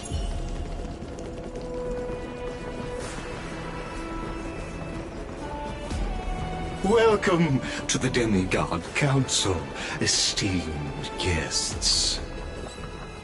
Lord Anaxagoras, oh, I've heard so much about you.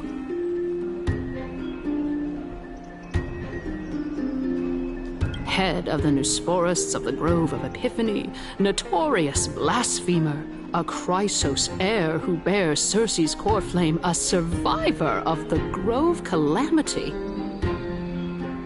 Did I miss anything? Well, if so, please be so kind as to enlighten me. Since Lady Kindness is already well acquainted with me, I won't waste any effort introducing myself again. But then again, perhaps the customs are different here. Back in my hometown, there is a form of etiquette known as honoring guests. The host will welcome their guest with warm hospitality by treating them to fine wine and a cozy bed. And yet, ever since I arrived, I have not been welcomed with warm courtesy or ceremonial gifts. Instead, I am met with intense scrutiny. Even more absurd, the host has sharpened their blade and instructed their servants to lie in wait in the shadows.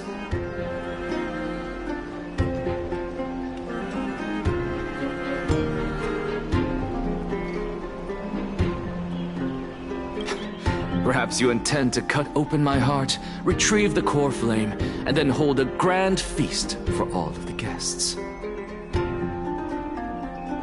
Everyone, stand down. Thank you for understanding. I am but a feeble scholar who is not used to the stench of avarice and blood.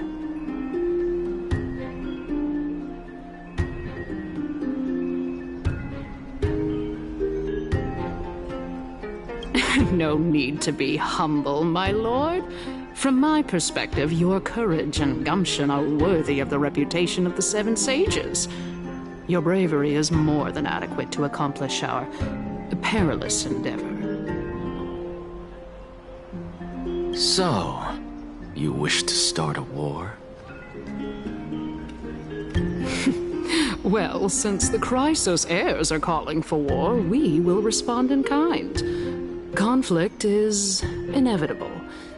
Since Aglaya endeavors to suppress the virtuous commoners with blood of gold, we will not hesitate to display the rights and mettle the citizens of Akama are so entitled to.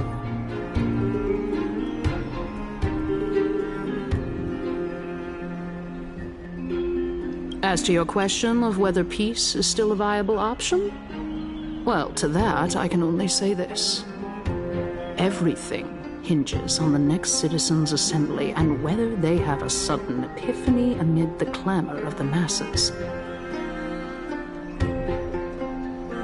And since you, as a Chrysos heir, accepted our invitation, you have indeed given us a glimmer of hope. What brazen arrogance. What you're saying right now is worlds apart from what you were saying before you retired your cleaners. I don't deny it. After all, they're responsible for cleaning up any threats, and just a moment ago, you were on the side of the Chrysos heirs.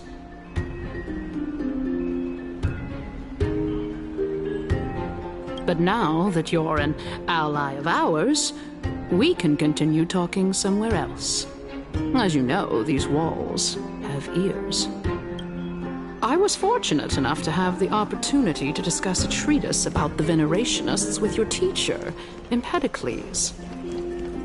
Yet, it seems you subscribe to the Nusporists instead, Lord Anaxa. I've heard that this school of thought is one with many detractors. Welcome back to the hub of the Demigod Council, Lord Anaxagoras. Surely you remember that countless eloquent orators have stood in this spot before and emerged victorious by stoking public sentiment with their words. And yet there have also been innumerable blasphemous philosophers who set themselves up for failure because they refused to defend their actions. This tiny stage is the most profound embodiment of Akama in centuries.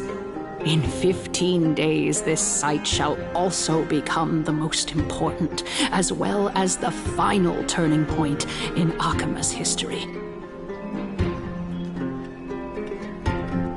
May the both of us carry out our duties with honor and lead the masses back toward the Erechrysia, a golden age with no death, strife, or trickery.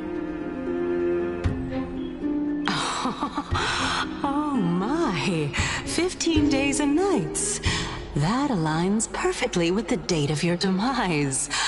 Could such a coincidence truly exist? Using death to prove myself fits my intentions perfectly.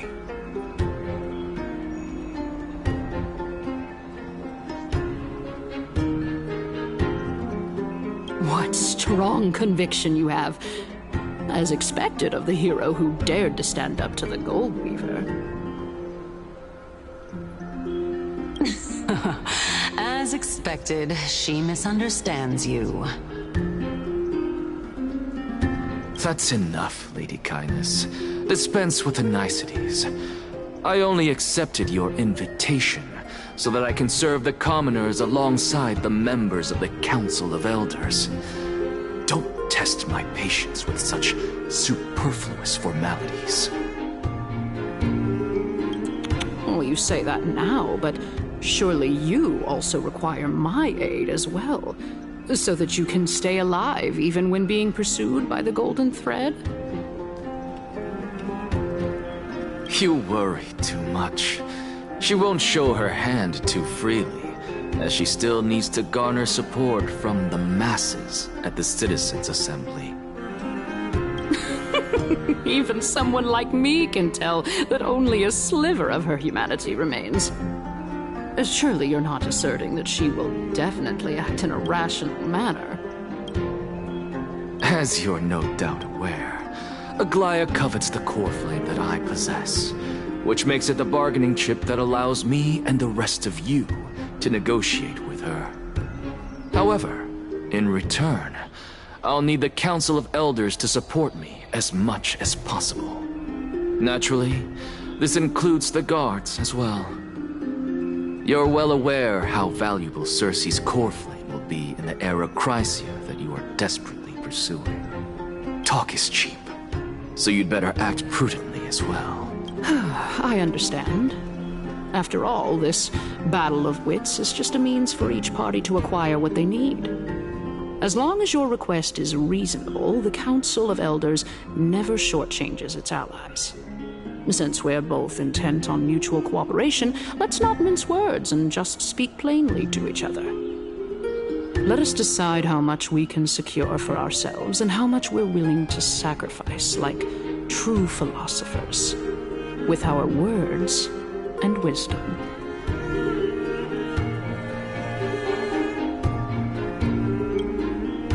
Continuing from the earlier topic, let us discuss our common enemy.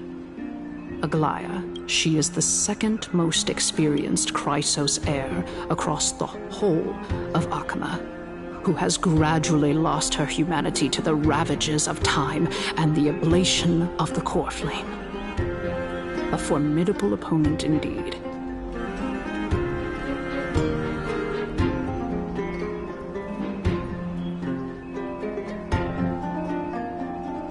Admittedly, there is ample reason for her to take your life. Yet your previous reasoning is quite sound.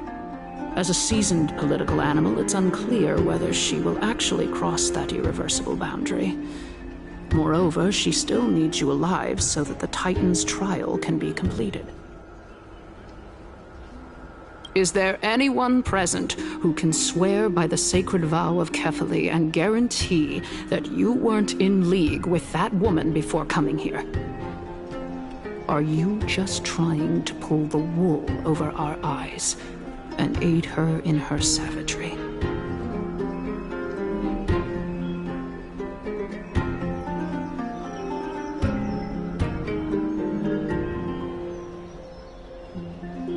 I believe you're aware of Castorus the Executioner.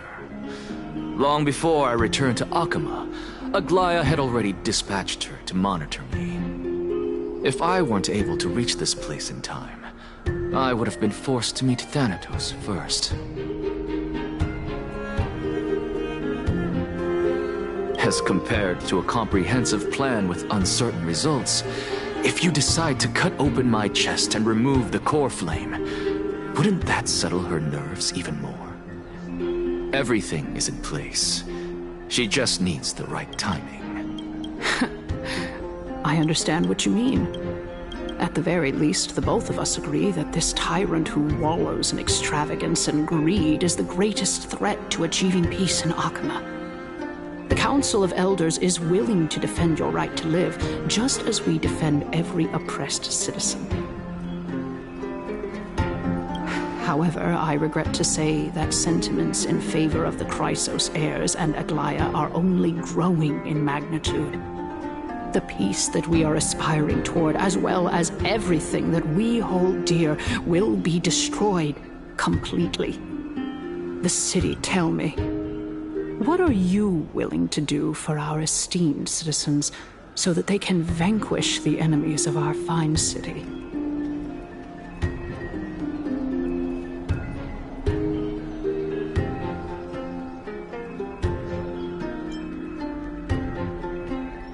Aglaya's authoritarianism, conceit, and arrogance have granted her unfettered control for the most part.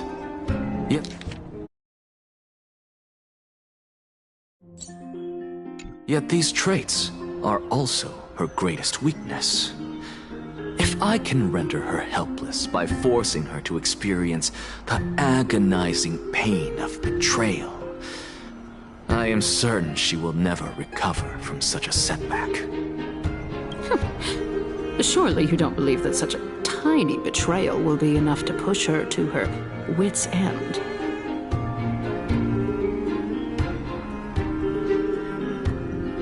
What's more, there are many who remain silent, merely watching to see how much chaos I can unleash. Not to mention, you know full well that the Chrysos heirs have never been a united front. In the name of Kefali, Akama thanks you for your sincere and valuable thoughts. At this stage, it's clear that you and I understand the benefits to be won from this discussion. Let me put it plainly.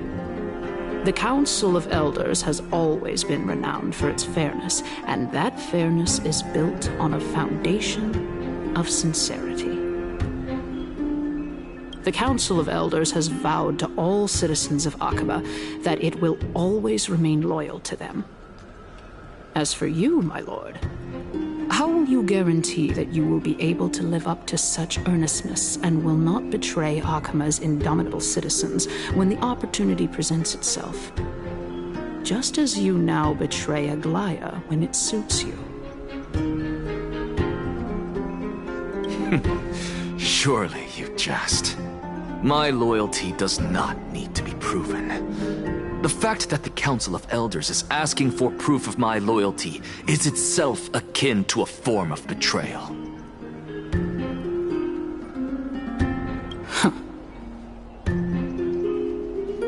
I am incredibly honored to have witnessed the both of you bury the hatchet in a civilized manner. However, I am afraid that I must interrupt for a brief moment.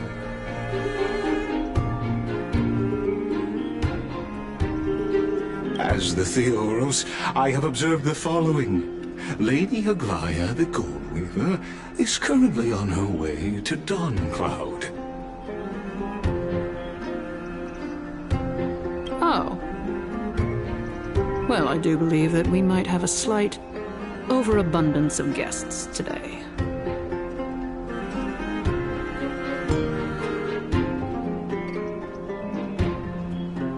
Feeling dissatisfied, Lady Kindness? Despite the Council of Elders' lofty residence on Dawncloud, it must still tolerate the whims of the Chrysos heirs. So you were holding back just now. Seems like you are better at playing this game than I. In any case, I'm glad that she's arriving here. So tell me, Anaxagoras, now that you're an ally of mine, if Aglaya were to demand that I hand you over, what should I do? You can do as she says. Tell her that the Council of Elders merely wished to chat with me and had no intention of offending her. However, by doing so, the authority of the Council of Elders will be as thin as papyrus that has been soaked in blood. Not only can it be destroyed at the slightest touch, but the Council will also lose possession of a valuable core flame.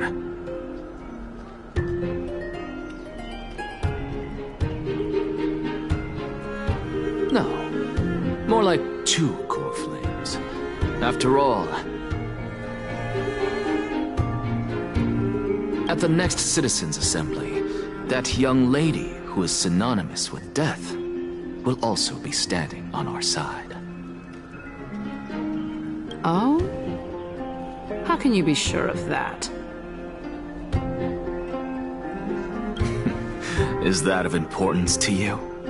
All you need to know is that I have a plan. In my opinion, you should be more worried about the impending threat.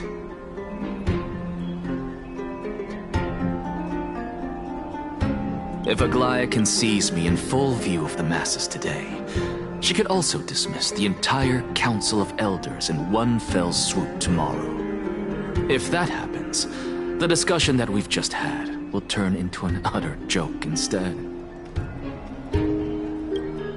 Is this the outcome that you wish to see, Lady Kindness? Fine. I will handle this matter appropriately. But you do best to remember this. Fool the people and karma will be on your tail. I'll overlook it this time, but don't count on there being a next time. Unless, of course, you crave cruel punishment and consider suffering the perfect state to ponder the true nature of souls. Well, what do you know? That happens to be one of my rare talents. We shall see, then. I've got to say that you've managed to really impress me again. But shouldn't you be going after more?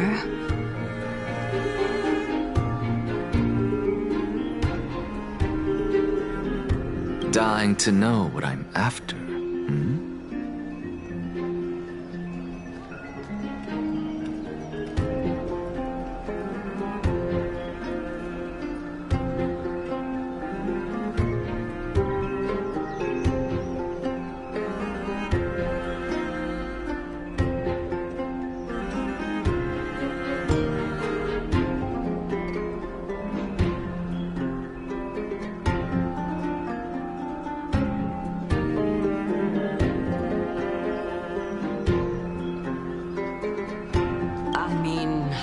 reason, Titan, after all.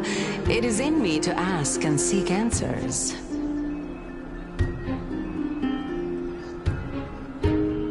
Easy there. You'll learn the answers soon enough. I didn't bring it up with her purely because she doesn't have the means to give me what I truly want. It's as they say, onlookers see most clearly. The true masters of Dawncloud have always been the Theoros, who watches over everything.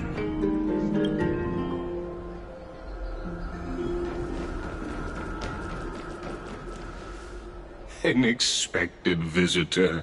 Welcome once again. You know, you could actually skip all the pointless debate and come straight to me to seek an audience with Kefali.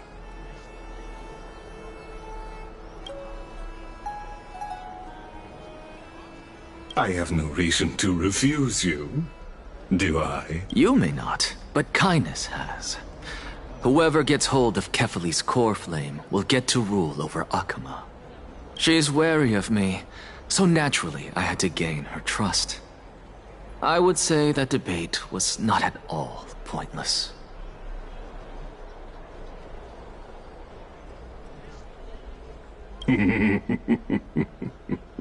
Very true. In my view, this individual has gone to great lengths to get close to Kefali. He might very well be plotting something nefarious against the Titan. Are you still willing to let him pass, knowing this?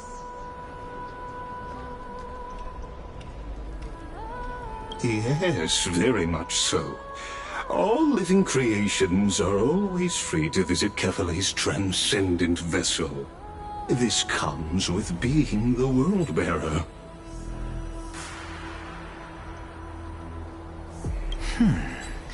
How convenient it is to be able to hear what they say.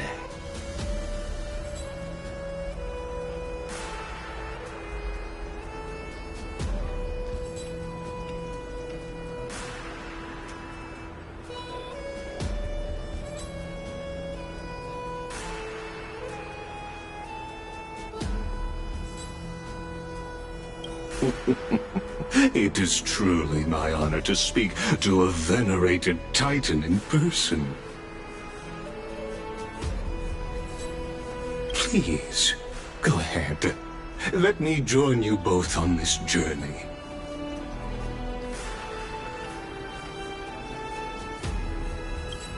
Oh, a bygone myth tells of an occasion where Kefali once answered their followers' questions on the peak of the Holy Mountain. Their followers have since believed that scaling this Titan cliff is one way of being with the god. Hear that? It's not every day that you get to climb a mountain with Circes. You should sing me a hymn of praise. Titan hymns are beyond me.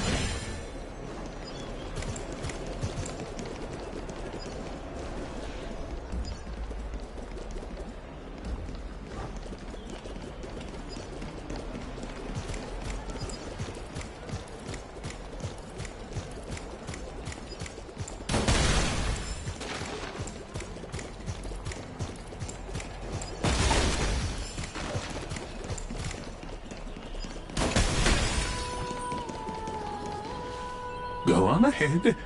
Take this Yanis shortcut, and the long pilgrimage stairway will be waiting for you at its end. Go on ahead. Take this...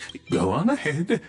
Take this Yanis shortcut. I have to admit, I never expected you to not ask me anything. Not even my motive. Because I know very well what it is you are after. As the saying goes, a gentleman helps others achieve their goals.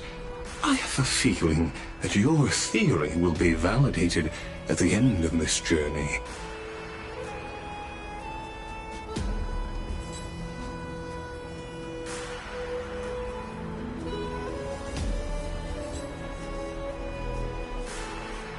I believe Kefali will not deprive you of your right to ask your question, especially now that you're on the brink of death. You must be closer to Kefali than anyone else. Wouldn't you agree? I hope things go as you say, then.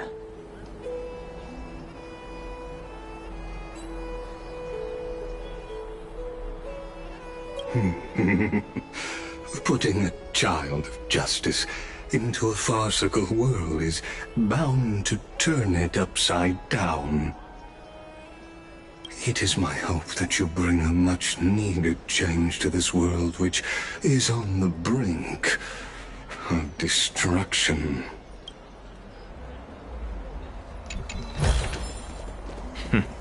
Go melt it down.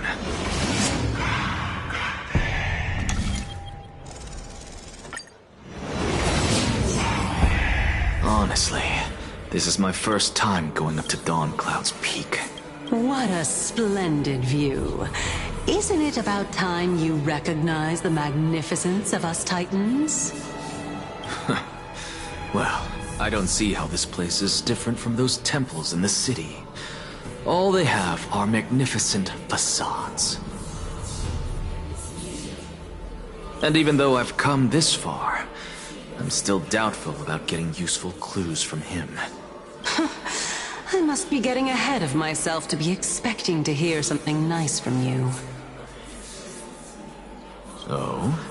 Haven't you been in my head for some time now?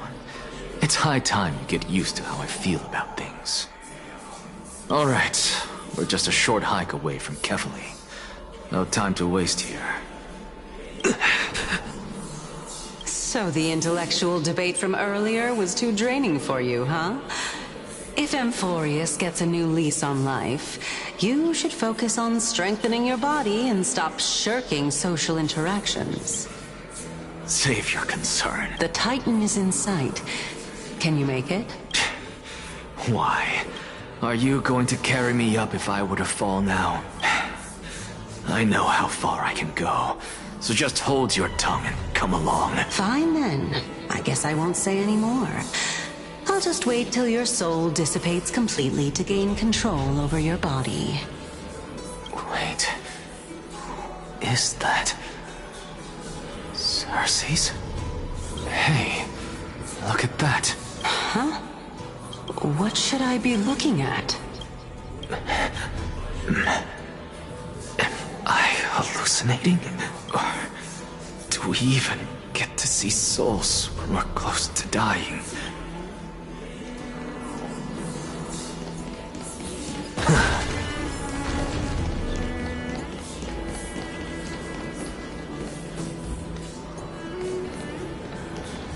Oh? Why didn't you bring your favorite spear with you on this trip, Nias? Nias? I know I've heard this name somewhere. It's unfortunate. The Black Tide destroyed every last inch of my calyx. How could that be? Even a creation of Giorios. From their prized ores and molten fire, couldn't escape the fate of destruction? Hey, Cersei's. Do you know a certain Nias? Nias? No, not that I remember. How did you even think up such a strange name?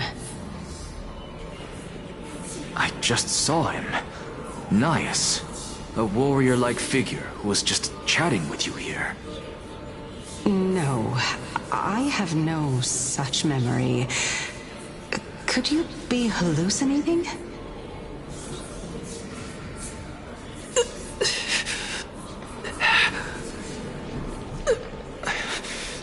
This is a departed spirit?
Turn over this eternal page.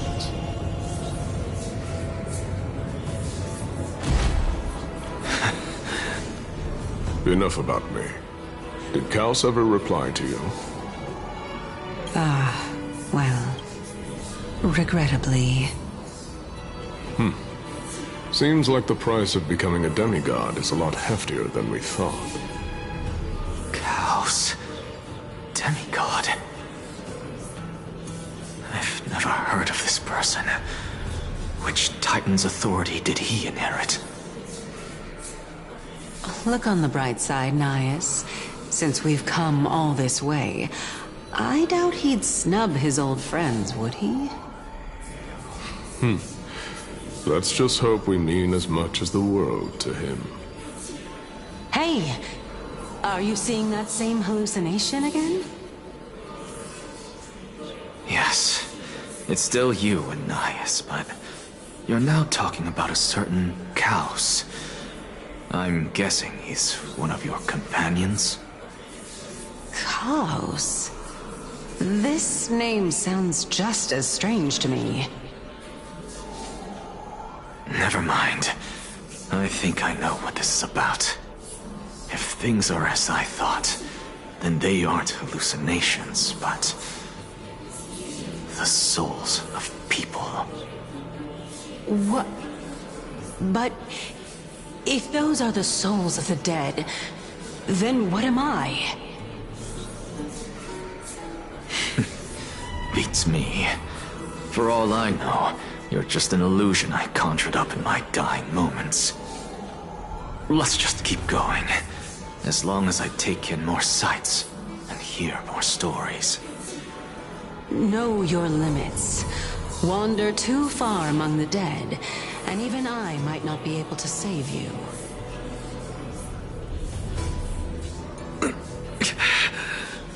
I'm fine. If this is indeed as I thought, then this will be very amusing. So...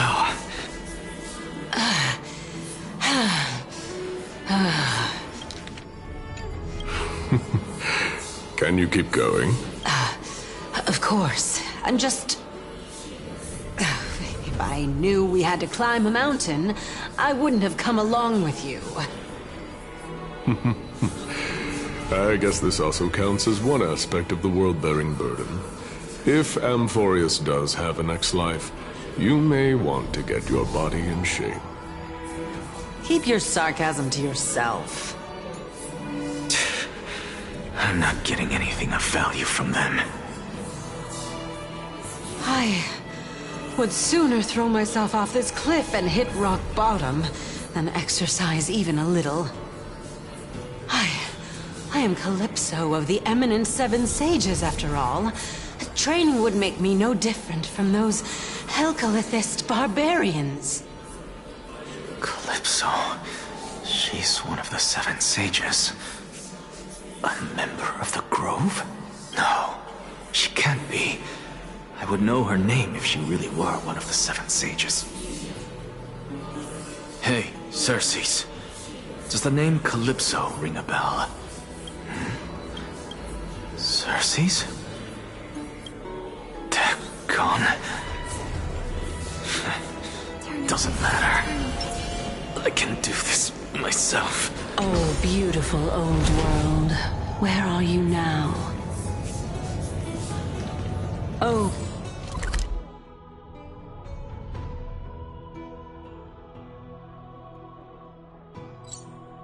Legendary era Chrysia, return to the mortal realm. Splendid gods once walked the paths we walk. Alas, all that's left of that warmth is a hazy mirage.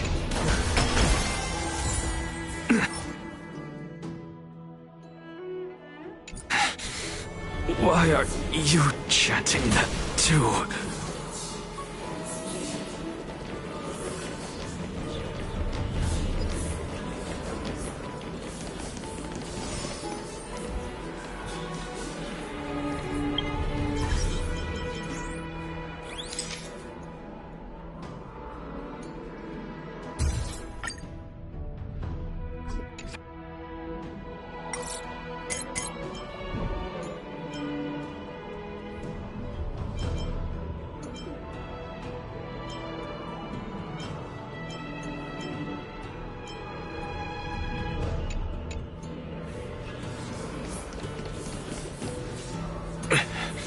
We're here, finally. So, I don't get to ask the Titan my question, but all of you make for a pleasant surprise, nonetheless. Very well then, let me uncover the truth for myself. Did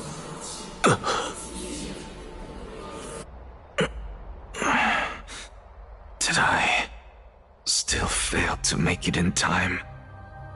Huh? So, I'm back here again.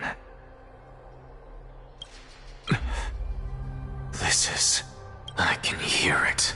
I hear it from the depths of the tides, behind the closed doors of the void world. A voice ready to tell me something. This time, the voice is a lot clearer than before.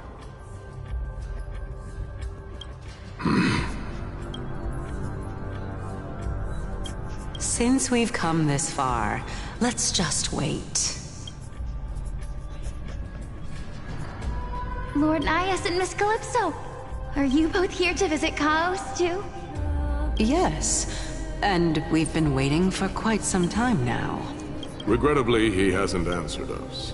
The worst-case scenario is that he's already been overwhelmed and crushed by the world-bearing burden. You're overthinking, Lord Nias. I can still sense Chaos' soul in the area.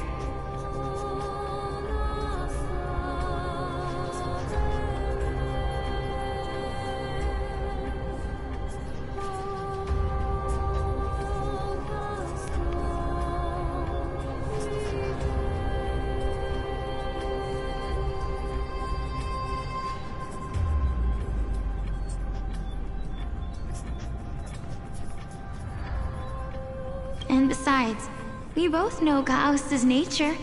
A deliverer like him wouldn't fall so readily, much less give up on all that he holds dear. Isn't that so? Yes, I have faith in him. That reminds me. Why are you making this trip alone, Polixia?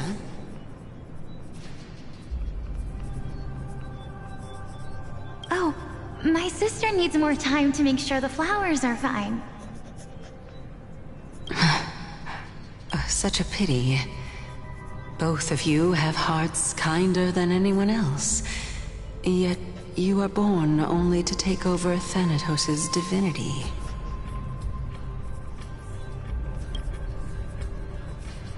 Everything that I see and hear this time has left me shaken to the core. What may seem like a mundane conversation is in truth a once-in-a-lifetime exchange that has revealed the ultimate answer to Cersei's question. The conjecture has taken shape and must now be solidified into a theorem. Next, I only need to seek verification from Kefali. By doing so, I can answer Cersei's question and reclaim my body.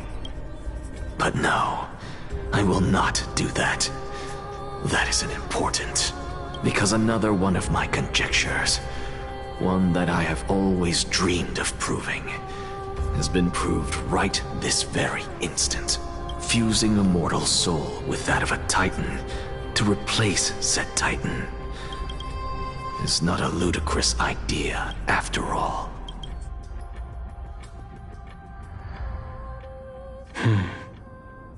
What are you thinking about? Just amazed at how this towering tree is Cersei's divine body. It's a majestic sight. Is that so? You don't look the slightest bit amazed, though. Plus, you seem to be strangely familiar with the city around the great tree.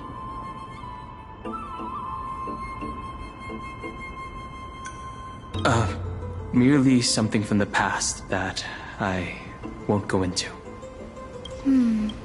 Events of the past, huh? I was also a child when I looked up at Cersei's.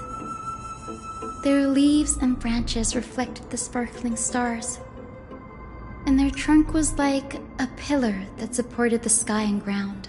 I stood at this very spot back then, imagining the day when I could climb to the top of this tree, because I would be the closest I can be to the sky at that spot. You're a sky priest, yet you study at a place that is home to the... Don't read too much into it. I mean, can mortals even hope to reach Aquila's realm? They're a strict and draconian god. Nothing like Cersei's. Reason is willing to share what is theirs with others, but Sky only expects people to revere them. You get what I'm saying, right, Denny? After all, the Titan that imprisoned you and Grey here in Amphoreus is none other than Aquila themselves.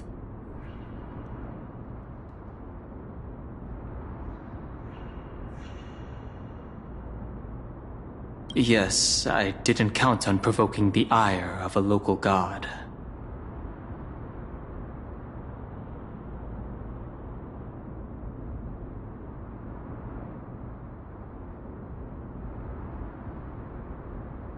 But there will always be people who dream of soaring towards the sky.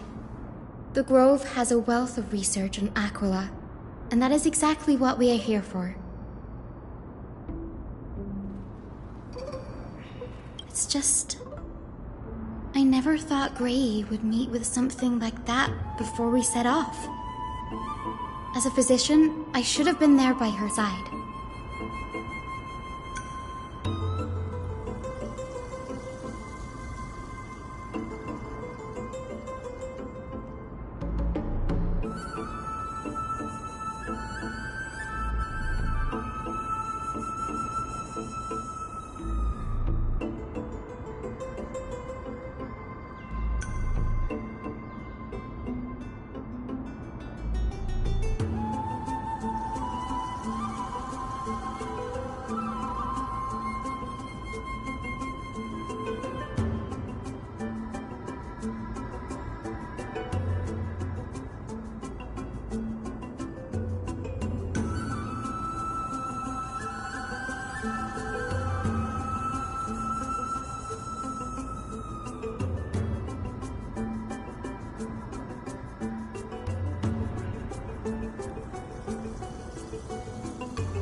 Bad luck tends to come in streaks, so don't beat yourself up over it.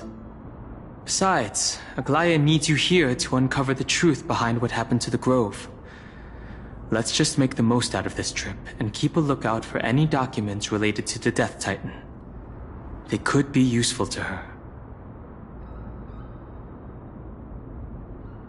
Yeah, there's no rest for the weary, huh?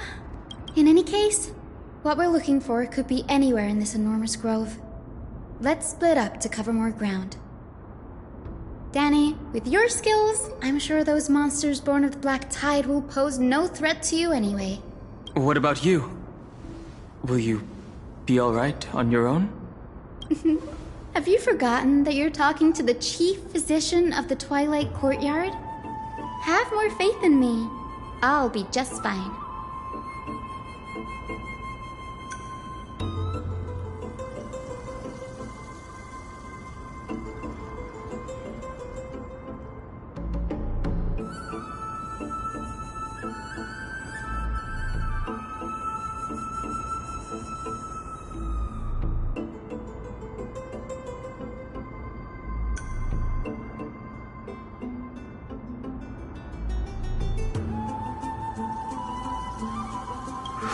The silence in here is near deafening.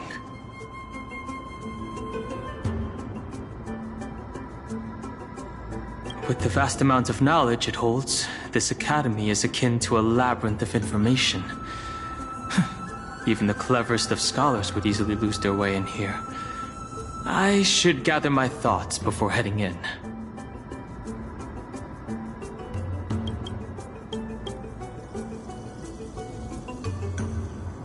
In the myths, Aquila, the Titan who reigns over the domain of the skies, is a colossal bird that overlooks the world beneath them with 100 eyes. As long as they continue to soar above the clouds, the people of Amphoreus will remain trapped on the ground. Hyacinth's forebears were priests who worshipped Aquila. Nobody is more familiar with the taboos of the Sky Titan than her. Seeing how Aglaia has sent her here as a guide, it's possible that she has plans to have Hyacinth take on a trial in the future.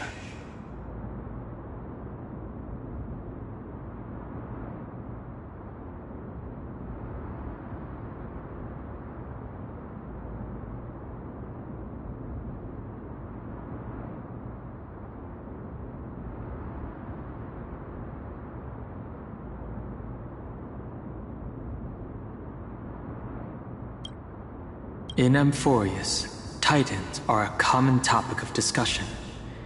People create myths that in turn conceive Titans. It's a tricky task to keep an objective view when among the people of Amphoreus. Is there a way to step out of the situation and look at it from a different perspective?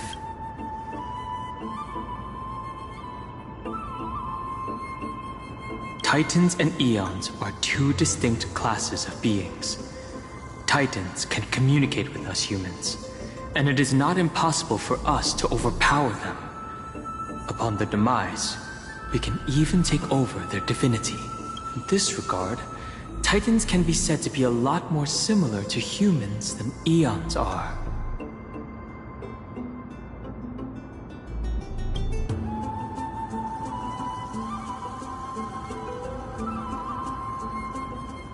Chrysos heirs are humans who possess heroic qualities, with most of them demonstrating extraordinary combat prowess and strength. Upon clearing a core flame trial, a Chrysos heir can even ascend to a demigod and inherit a Titan's divinity. Wait, something about that feels off. Is this a selection process of some sort?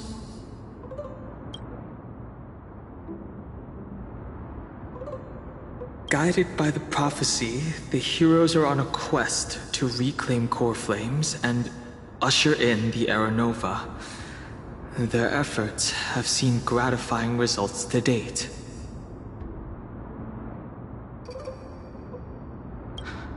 As I expected, the prophecy is the hardest to make any sense of. But with barely any information to go on, no matter how much I ruminate on it, it won't yield any results. I should leave this for another time.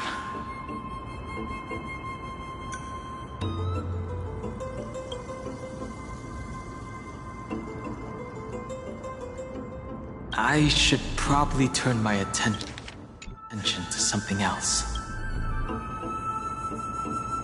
Nobody could have ever imagined that her life would be forfeited the moment we landed on Amphoreus. I should have done more to keep her safe.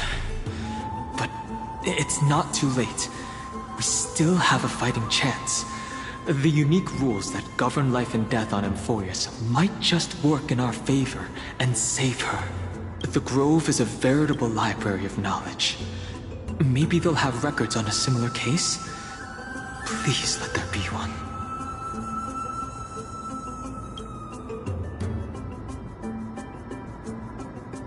The clock is ticking. I should search for more clues as I move. The night sky feels unusual, now that I've gotten used to the eternal light of Akama.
Turn over this eternal page.